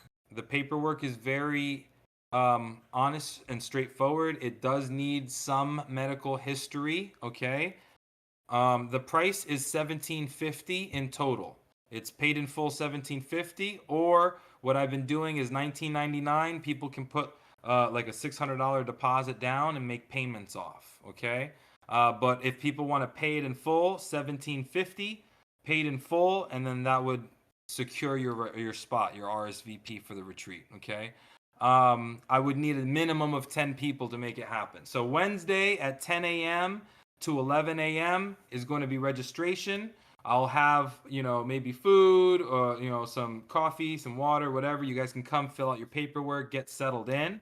And then we're going to get started at 11, and we go 11 to 11. That's 12 hours. Okay. Yes. One time payment. 11 to 11. It's 12 hours. Okay. On Wednesday, 11 to 11, Thursday, 11 to 11, Friday, 11 to 11, Saturday, and then on Sunday, 11 will be out by 5. Okay, so it's about 55 to 60 hours compressed into 5 days. It's intense. I want you to know it's intense. What's included? I can comp one Airbnb to be shared by students. Okay, again, this is assuming that we have a minimum of 10, ideally 20 people that are serious. But I would comp an Airbnb to be shared by students. All right. And obviously, depending on the number of students that are sharing it, I would make sure that the Airbnb matches the size. I can't promise that everyone gets their own bedroom, right? But if you guys are willing to bunk together just to make it more affordable, that's one thing that I can offer, is that I would comp one Airbnb for all students to share. All right. Again, I have limits on how many I can bring into this event. All right. This is not the kind of event that I can have 400 people and rent out an auditorium. This is a very no drugs, no plant medicine either. And this is not the kind of event where I can do like 200 or 300 people. It's very intimate. It's very powerful. Okay. Very powerful experience. Yo, Reliable. If you come, you can stay with me if you want. So again, we're trying to make it available to you and affordable to you. You would have to, if you're traveling in from out of state or out of town, you have to handle your own travel and airfare. If you need a ride from the airport to your Airbnb, we can help you with that, unless you just Uber. Okay. Every night you will have a 2-hour dinner break that you will have to afford your own dinner. Okay. Every night you'll have a 2-hour break for dinner. You'll have to afford your own dinner. In the Airbnb, I will stock it up with food. So if for lunch you want to pre-make snacks so that you can bring it with you and save money, you can do that. Or you'll have short breaks during the day, and you can plan deliveries and eat food during the day, but you would be affording your own food. We don't offer food, okay? Except the Airbnb. I'm stocking the Airbnb up with food, okay, so that you guys have it. Any questions so far? There's a lot of layers to this, so I want to make sure everyone's on the same page. All right, beautiful. This is mindset focused. Great question, and thank you. Okay, mindset focused. It is not specifically trading related. Now, if 20 traders decided they want to do this retreat and it just so happens that a lot of the conversations revolve around trading, that's fine. You can bring whatever conversations you want. but this is a space to talk about life in general and what it's going to take to have the results that we want. And some of those results might include trading. So while it's not limited to trading, it is about life in general and can include trading. So I want to make sure that you know that going into it so you have an expectation, okay? You know how some of you say, how do you tame the creature? How do you get off the hamster wheel? In this week, you're going to get off the hamster wheel. And then you're going to learn how to intentionally get back on hamster wheels that work. Get on a hamster wheel that makes money. Get on a hamster wheel that gives you payouts. Get on a hamster wheel that stops the bickering between your relationship with your wife or your husband. So get on a hamster wheel that gets your relationship with your kid, or heals the relationship with your moms or your aunt that you can't stand because in-laws or whatever. So I want you to recognize it's about all-encompassing life, okay? Yeah, so when would you have to let me know by, okay? I want you to know that this type of event is not easy to produce. It takes a lot of resources. It takes a team of coaches. In fact, I usually have coaches flying in from all over the country to be a part of it. And anyone who's completed the program, they know that they would volunteer their time to come back. No cap, for real. You know what I mean? And they do. And so in order for me to put this, for me to promise it to you, I need to secure the venue. Okay, so I need to actually put money down on the venue, whether it's a deposit or a full payment. Once I secure the venue, I can send addresses. The dates are already locked in because I've secured the venue. I can look for an Airbnb. And so I want you to know that I cannot take one person's payment and then wait and hope that other people pay, because then that's not setting any of you up for success. I need a wait list of 10 people that have 1750 and are willing to go on a 5-day experience that will blow their mind. Okay? And I promise you won't recognize yourself after you're done. It would be one of the best experiences of your life. I don't like to promise a lot of things, but I can promise that for sure. Okay. So yeah, I would love, first of all, if you are a fuck yes, I have the money. I'm interested in attending the retreat. It sounds like it's up my alley. I just need to know where to send the money. Send me the paperwork. I'll block the time. If it's like that, like a guarantee, I would like to see you put your hands up. All right. And then that way it'll give me an idea of who to talk to. All right. Without, convoluting the space. I want y'all to know that I'm willing to offer value, right? And it's not about the money for me. I do this because I love it. But I want to also weed out the people that are serious. And then the people that are maybe have circumstances in the way that I have to figure out. Maybe I need time to find the babysitter, or maybe I need time to make a deposit and pay it off, right? But so I just want to make sure I'm weeding them out. So right now, if you are yo, I got the money, I got the interest, I can block the time, I'm a fuck yes on the paperwork, then I would love to see a raised hand, you want to join the stage, okay? And then I'm going to take note of who's raising their hands. So Nomos Law, yes. FX Sami, I want to write these down. And if I am pronouncing the screen names wrong, I'm sorry. All right. And please reach out to me. All right. My Instagram is Rico from Puerto Rico. You could also look up Visionary Living. Okay. You'll find my tag there. So FX. All right. Again, raise your hand if you're a fuck yes. You're serious. You're blocking the dates.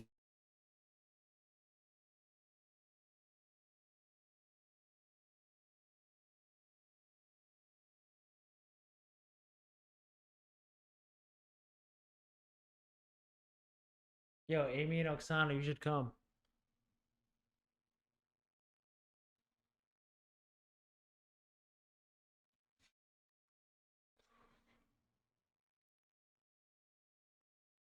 My internet just went out.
time do most of you need in order to figure out your circumstances? Okay, it's going to be October 1st through 5th, Fort Lauderdale.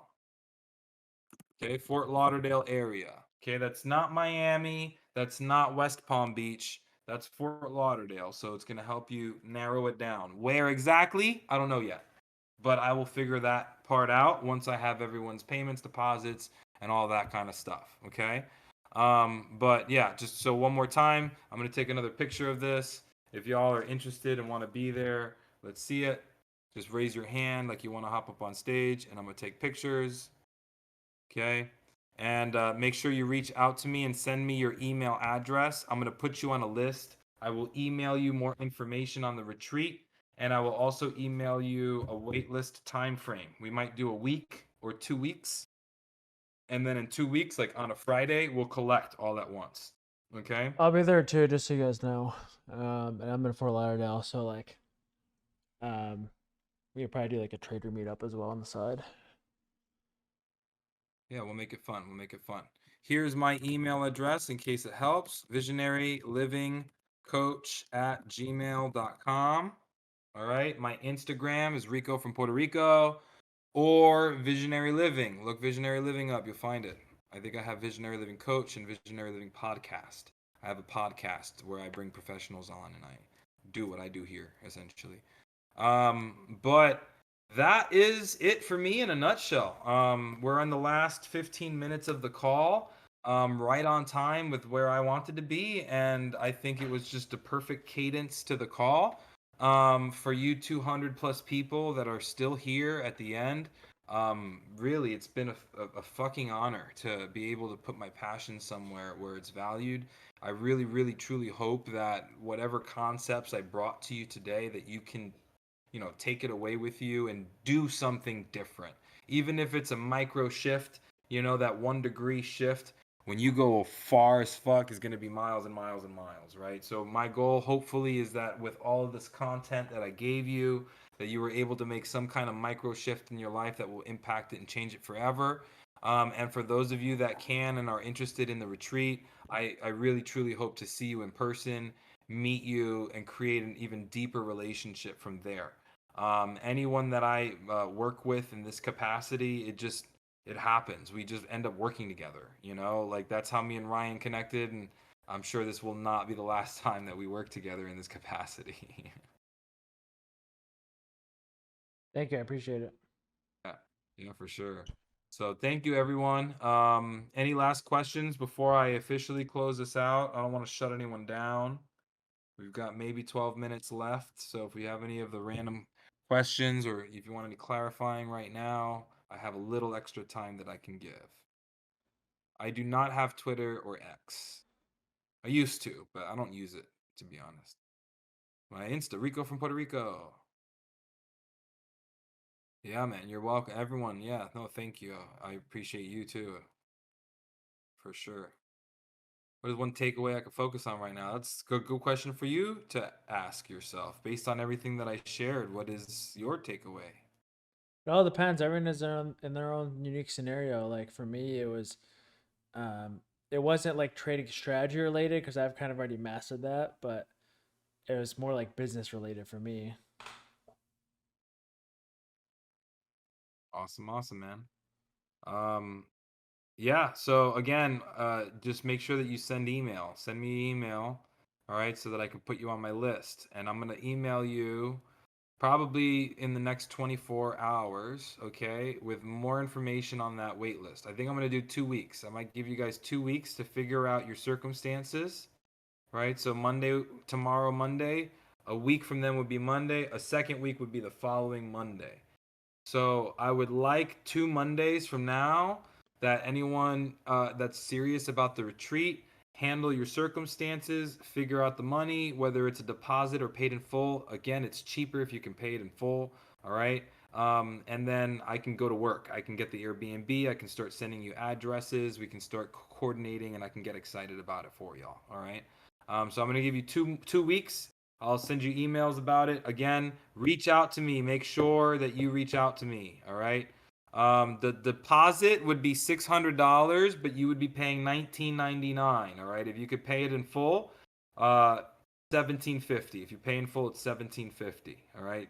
With a deposit of 600, it shows me that you're serious. It's not refundable. 600 is not refundable. All right. If you give me 1750, 600 is not refundable. So like let's say shit hits the fan, we're going to hold back 600, but the rest of it we'll refund it, all right? I just want to make sure. It should not happen. If we're going to go for it, we're going to go for it. I don't want your money unless I can collect 10 people minimum at once, because then I know that there would be nothing stopping me, like nothing financially stopping us from just getting all of it done. So, but I just want to make sure that you all, like, if you're serious about it, that I want you to like put your intention right where it needs to go. It doesn't happen on accident. Some people say, well, if I have the money, I'll show up. And guess what? Everyone in my community that said that didn't show up. And I wasn't surprised, and I'm also not going to vilify them for that. That's the creature's belief. If then, like as if the stars align like that. We want to create a life that's powerful. We need to add like intention and manifestation. It takes something from us, something more. Okay. But that's it for me, guys. I'm gonna close this up. It's again humble honor and pleasure to have your attention. Hopefully you guys liked it, and add me, email me, stay connected, and love y'all. I'm complete. Thank you. I appreciate it. Everyone say thank you and W if you enjoyed it. Yes, this is recorded.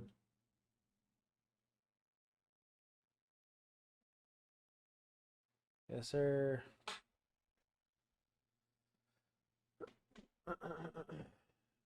All right, for those still in here, I'm gonna do like a quick recap on last week and then just going into this week. So,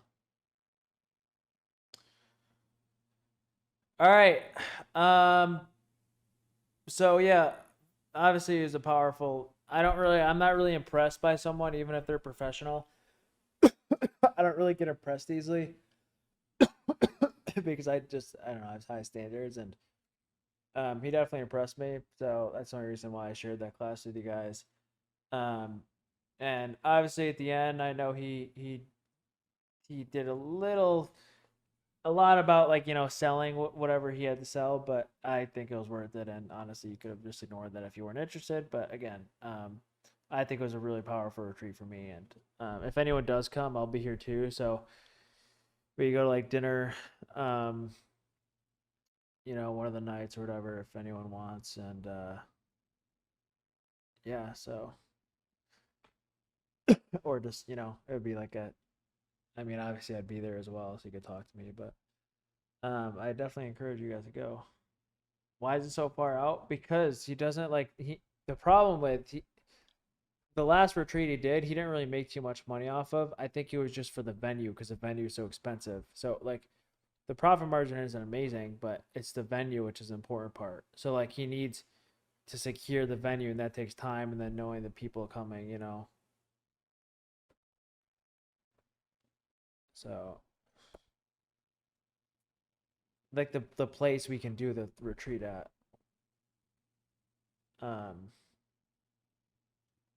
I know Stev said he wants to do it. Yeah, you can make it about trading if you want. I can add some answers to some of these questions if it sure. really helps y'all.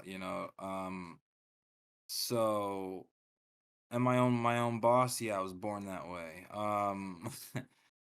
Do you think it'd be done on Airbnb? Yes, it can be done in an Airbnb if the It's not as sacred though.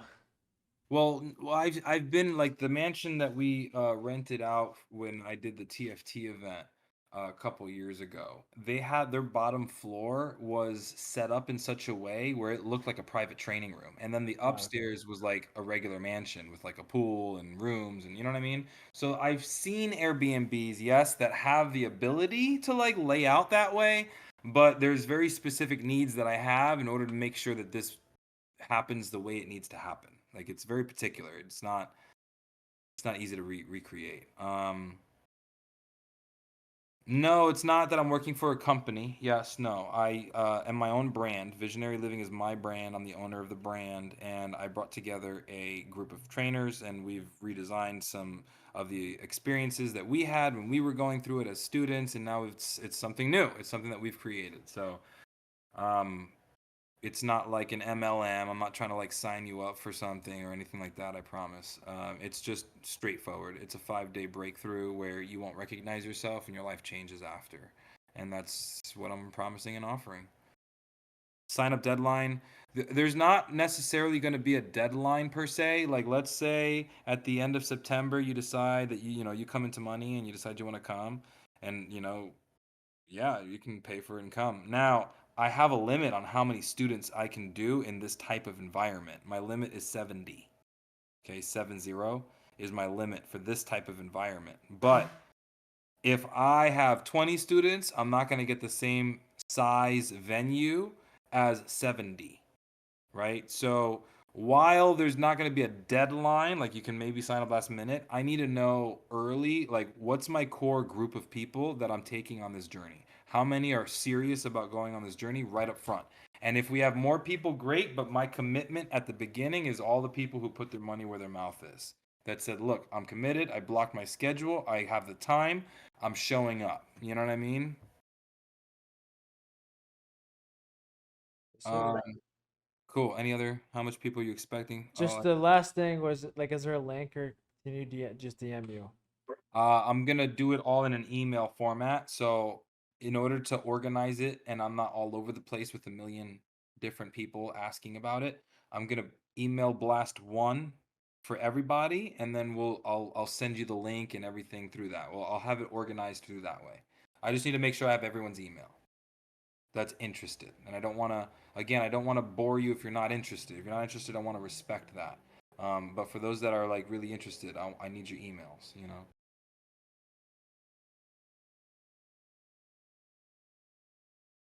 But I did take a picture of the people that raised their hands. If you didn't raise your hand, I don't know that you're interested.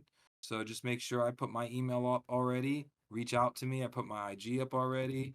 Like I'm here. So let's make it work. Whatever you Yeah, need, I'm here. Rico, just make sure your DMs are turned on because I'm not doing any of this. Just so you guys know. So if you ask me, I'm gonna say I don't know. Yeah, So make sure your DMs are just turned on so people can DM you.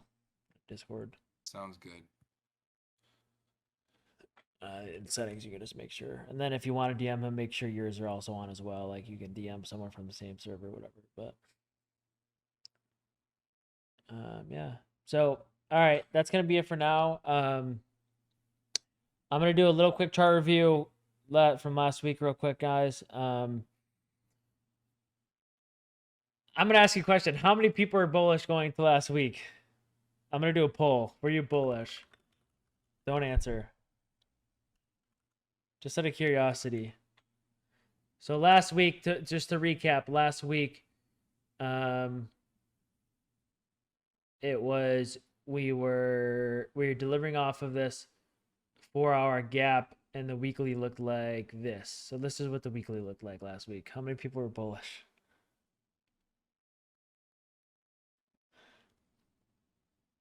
Dude, okay, so the 12 people voting no, you saw this weekly candle and you're like, you know what? I'm going to be bearish.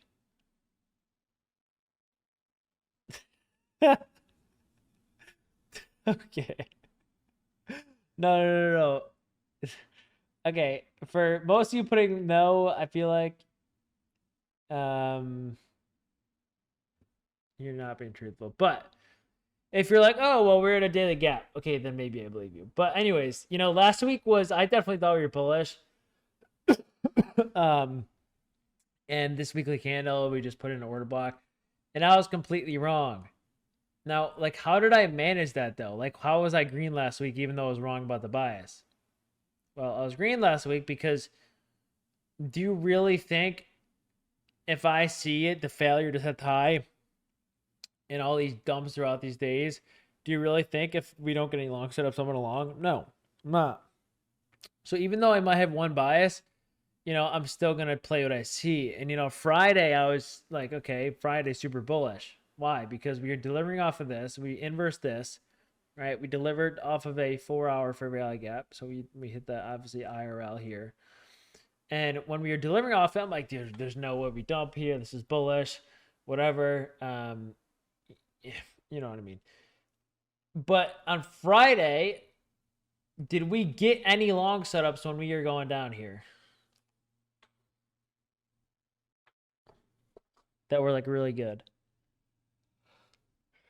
Okay, if you're saying yes, the answer is no. We're not getting any long setups. No long. This one was a 2 minute, 2 minute, 3 minute, 4 minute, 5 minute. None of them closed above. So, and there also wasn't really a good draw on liquidity here. So, unless you're talking about pre-market, we never really got anything that was telling me to long. So, am I just gonna long just because I had a really high confidence that the bias is bullish? No, I'm not. So it's really important. Like once you think, if you think like, oh, I need to master bias and that's how I'm gonna become profitable, that's like true, but it's also false because I've mastered bias, or I haven't mastered it, but I'm pretty good at bias. And Friday is one of those days where I'm like, you know what? We're just dumping. Like I'm switching my bias here. And what did I end up doing? I ended up taking a short off this 1 minute fair value gap. I'm like, because do you really think we would have broken this if we were bullish? No. Okay, we would not have. So I kind of just reacted, switched my bias, and I just kind of played what I saw. So like, it's really important to understand. Like, yes, you can have a bias, but you're not always going to play to that bias if you see price action like invalidate something. And what could have been an invalidating factor for Friday? If you thought we were bullish, what could have been something that maybe that makes you think, it's probably invalidated now I'm going to switch bias?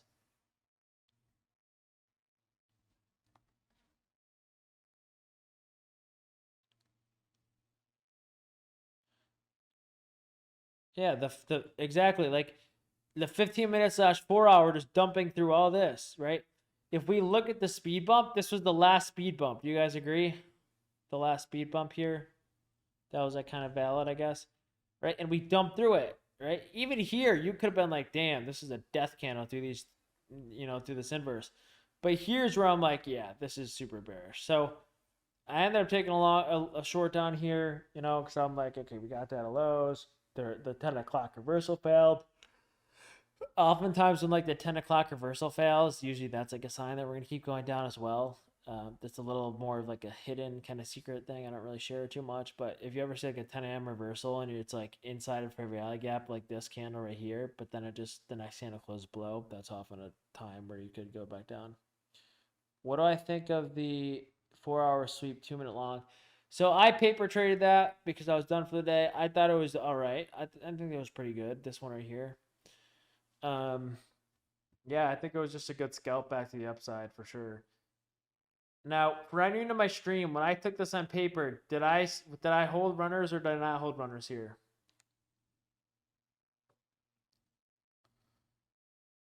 Do you guys remember? Yeah, I never held runners there. I was like, I got a lot here because I'm like, okay, like, and I never said why, but it's just because overall we were still super bearish. And do I really trust any of these to break? No, it's just when we went into this high, there's so many speed bumps here. It's like, I'm not really trusting these to break if there's going to be all the speed bumps there, So, yeah, it's definitely like an important thing to look out for, if there's going to be a bunch of speed bumps above, I'm not going to hold runners. If this was dead PA, do you think I would have tried holding runners? Like, if this was all dead and just kind of like, then yeah, I probably would have tried holding runners, but it wasn't. So, and then I ended up getting off the chart after this. So I got off like 11:10, and I came back on Friday and I looked at the chart and I'm like, damn, we just dumped all day. So that kind of leads me into my next thing. Next week, I probably will be bearish. Now, am I going to marry the bearish bias next week? That's funny. The holding walkers. A runner is like when you sell every contract besides one. Yeah, so I'm not going to marry it because we still are kind of close to all-time highs, right? So I'm not going to marry it. But I'm leaning bearish. So we'll just kind of see what happens. I don't really have any high expectations. I'm not saying this can happen, but we could do this maybe. Okay. Could go all the way back down to 20,400 maybe. There's relatively equal lows down there. So I'm not gonna marry it, but just know there is a good soup here, just so you guys know. And yeah, like I'm looking at long terms at some point. So yeah. Yeah, exactly. And is there any speed bumps in the way here that I was talking about, like from the announcements the other week? Yeah, not really. There's like no fair value gaps here, no speed bumps, so this is actually pretty good, right? So yeah, man, I mean, that's pretty much it. So that's kind of gonna be my advice.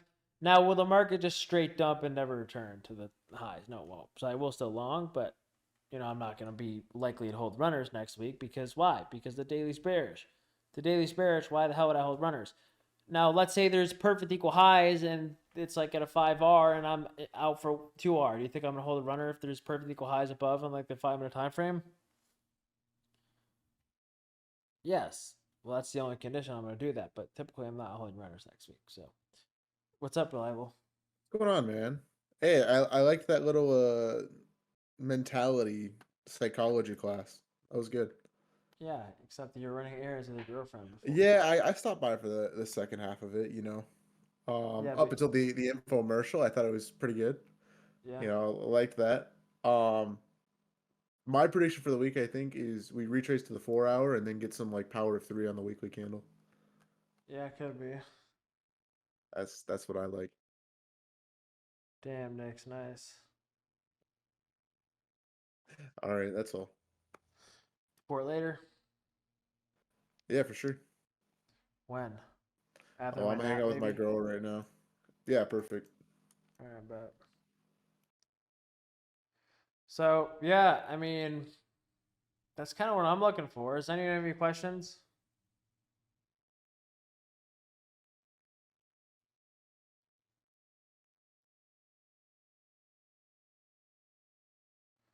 Yeah, this community is awesome. I agree. I'm trying to create the best community possible. Not too serious, but also not unprofessional. Where you can read the room and joke around a little bit,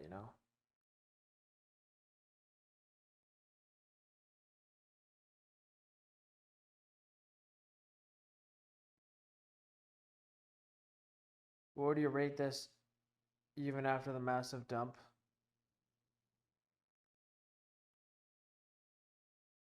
I still gave it an A setup. Why so bearish? Because the daily just had a death candle through the only fair value gap here. No, the swing lows aren't speed bumps. The swing lows are all engineered. Look. See how they're all engineered?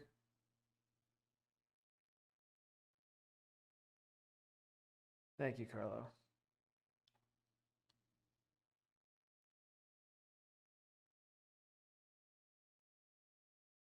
Love you too, Kuji.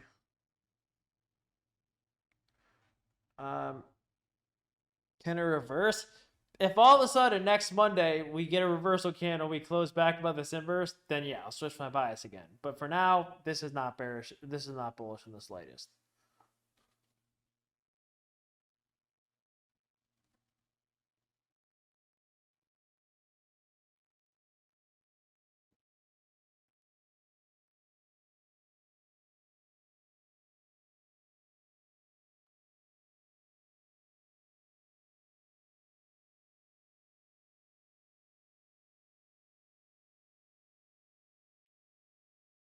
Is an IFPG double breaker? That doesn't even exist. If this is a 1 minute time frame, would you take this trade with FPA? A good question. Honestly, no, I wouldn't. You do trade.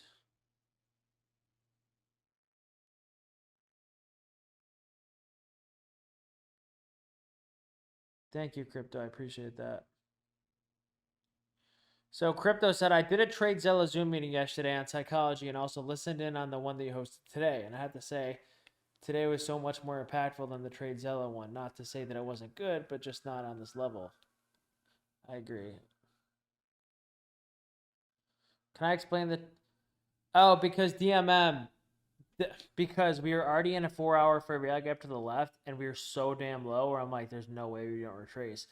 And the candle that came off that BPR was so bullish and so strong.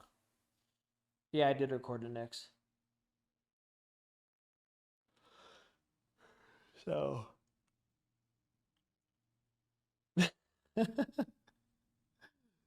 Gabriel's profile picture. BPR's balanced price range. How can we get it? I'm going to upload it to YouTube probably, low-key.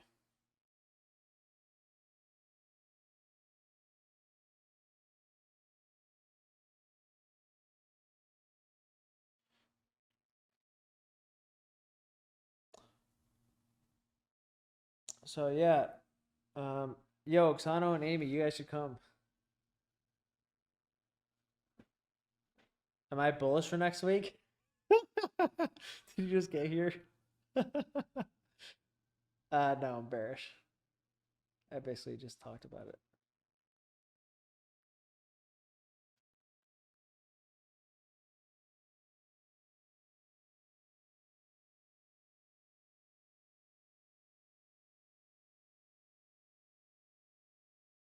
Do I trade Mondays?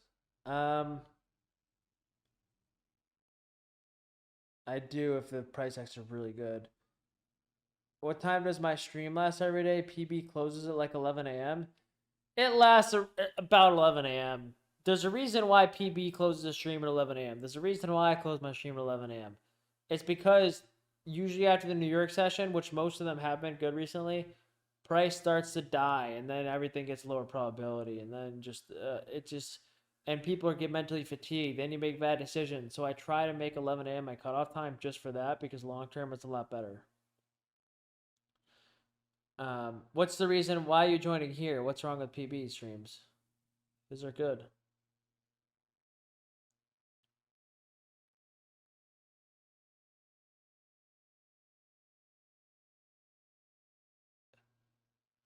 Well, it depends, because if the first, I should tune my Lambo. Yeah, but what about my insurance?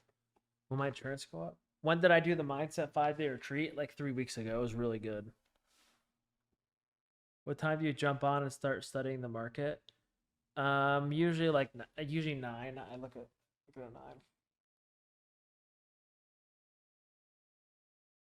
Your friends are sticking with PB. Yeah, PB streams are good. The only thing I don't like is it's a lot more unprofessional, and most of those traders have no idea what they're doing, and they just copy their signals, and most of them are never going to be profitable. I don't want my server to be like that. I want a lot of very highly profitable people in my Discord.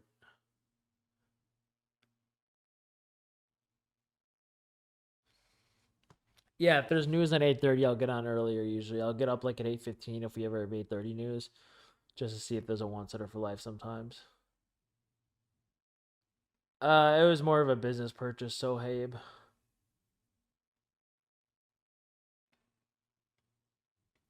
Thoughts on the top step policies?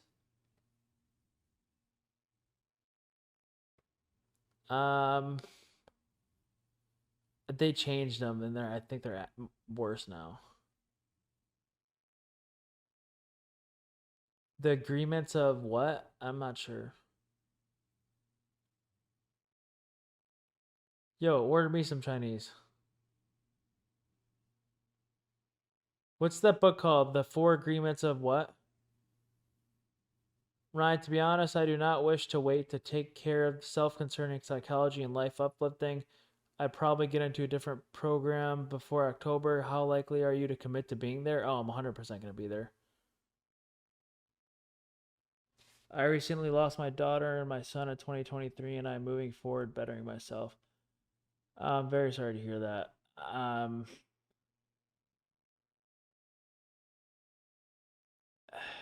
Yeah, that's going to be tough. I mean, I almost think because you lost him in 2023. Wow. Okay. I think it'd be good for you, honestly.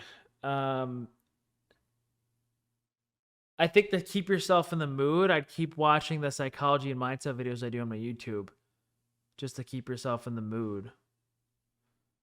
I'm 100% gonna be there, and then we could. I would stay an extra day because that extra day we could do a little meetup, go to the beach, go out to eat or something. I mean, I live here, so I'm gonna be here.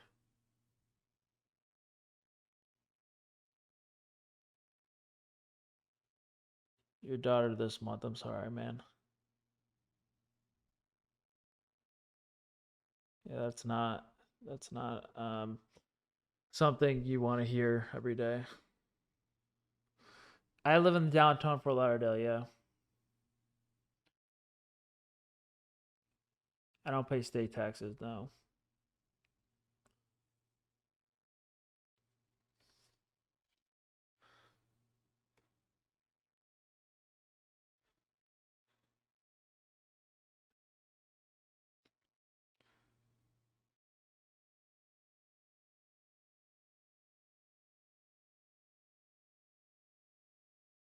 Show us a bad trade.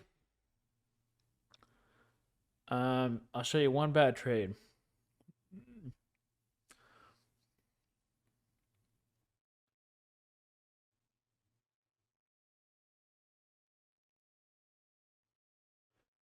This is a bad trade because you're taking.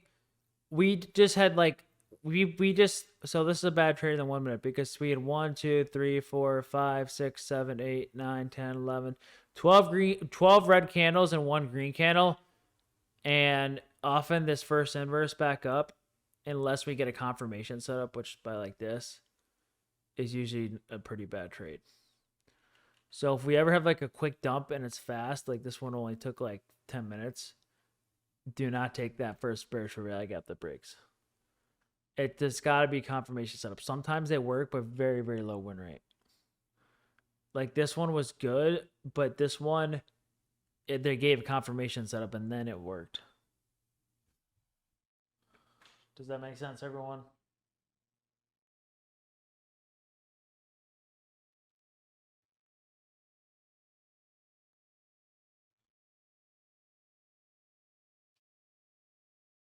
It's the same for a bullish move too, yeah. It's actually a lot worse win rate with a bullish move.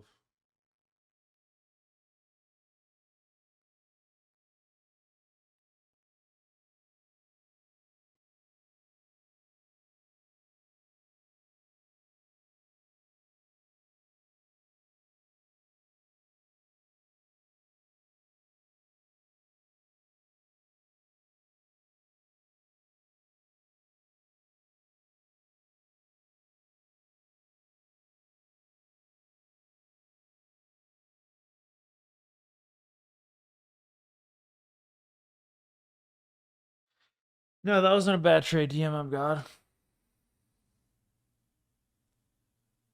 No, that's a fine loss, to be honest. That was a good one.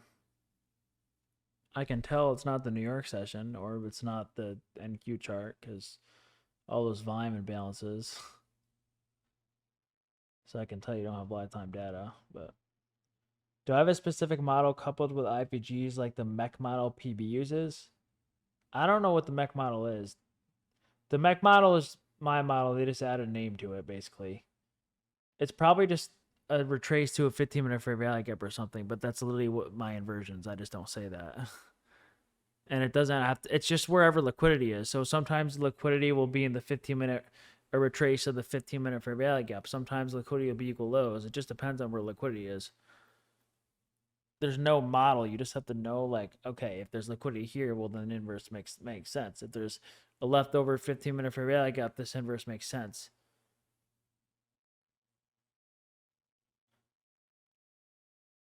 I think you gotta trade AM green pumpkin. I mean, you can be sustainable, but it's hard.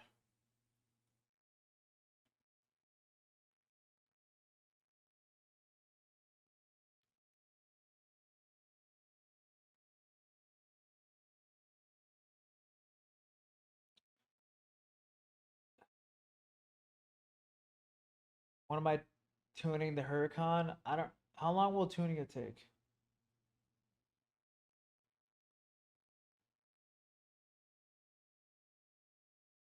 How do you know it wasn't NQ just based off the chart? Bro, I have so much screen time, dude. I can just tell if we're gonna have a good day, bad day. Like just looking at the screen for so many damn hours, I can tell if it's NQ. I can tell if it's US 100. US 100 and NQ are very different. The US 100, there'll be like a lot of random like volume imbalances and shit. I could just tell by the chart you sent that was not NQ. Yeah, it's just it's just their own name to brand it for, and then it sounds cooler basically. What advice would I give to my 17-year-old self? I would tell my 17-year-old self that stop listening to other people's journeys and find your own journey, because I used to think, oh, I have to copy this author of this book, whatever his journey was, or I used to have to copy with this guy in this YouTube video, but at the end of the day, I kind of did my own thing. That's why I don't read too many books or anything. No, I will not fresh. If you move like 300 points overnight, forget it. I'm not logging into my live account. I don't care how good or bad PA is. How did I get my daily buys for Thursday? I was bullish, and then I switched bearish because the 5-minute open respected this fair value gap so damn well. And we got a thanks to the liquidity wick. And we had equal lows below.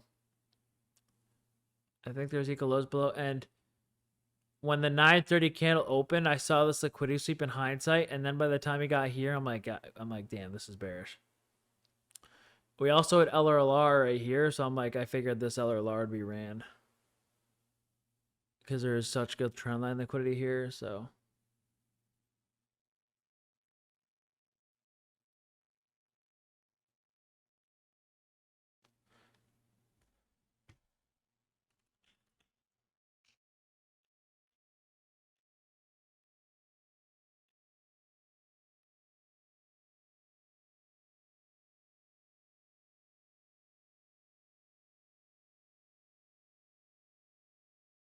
you buy a thing that you plug into your...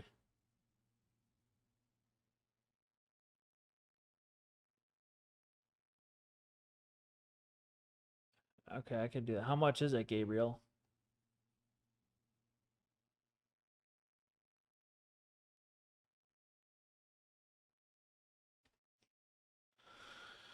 All right, that's gonna be it for today. Dude, I can't stop thinking about that comment. Their kid died, dude.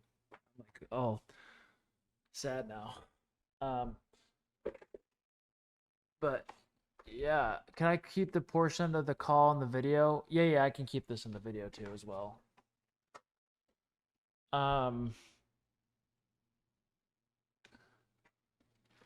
Okay, yeah, Mr. Munchies, I'll look into it. Ever trade Bitcoin? No. Actually, I did once. I swung traded. Oh my god, I swing traded at the futures contract on it.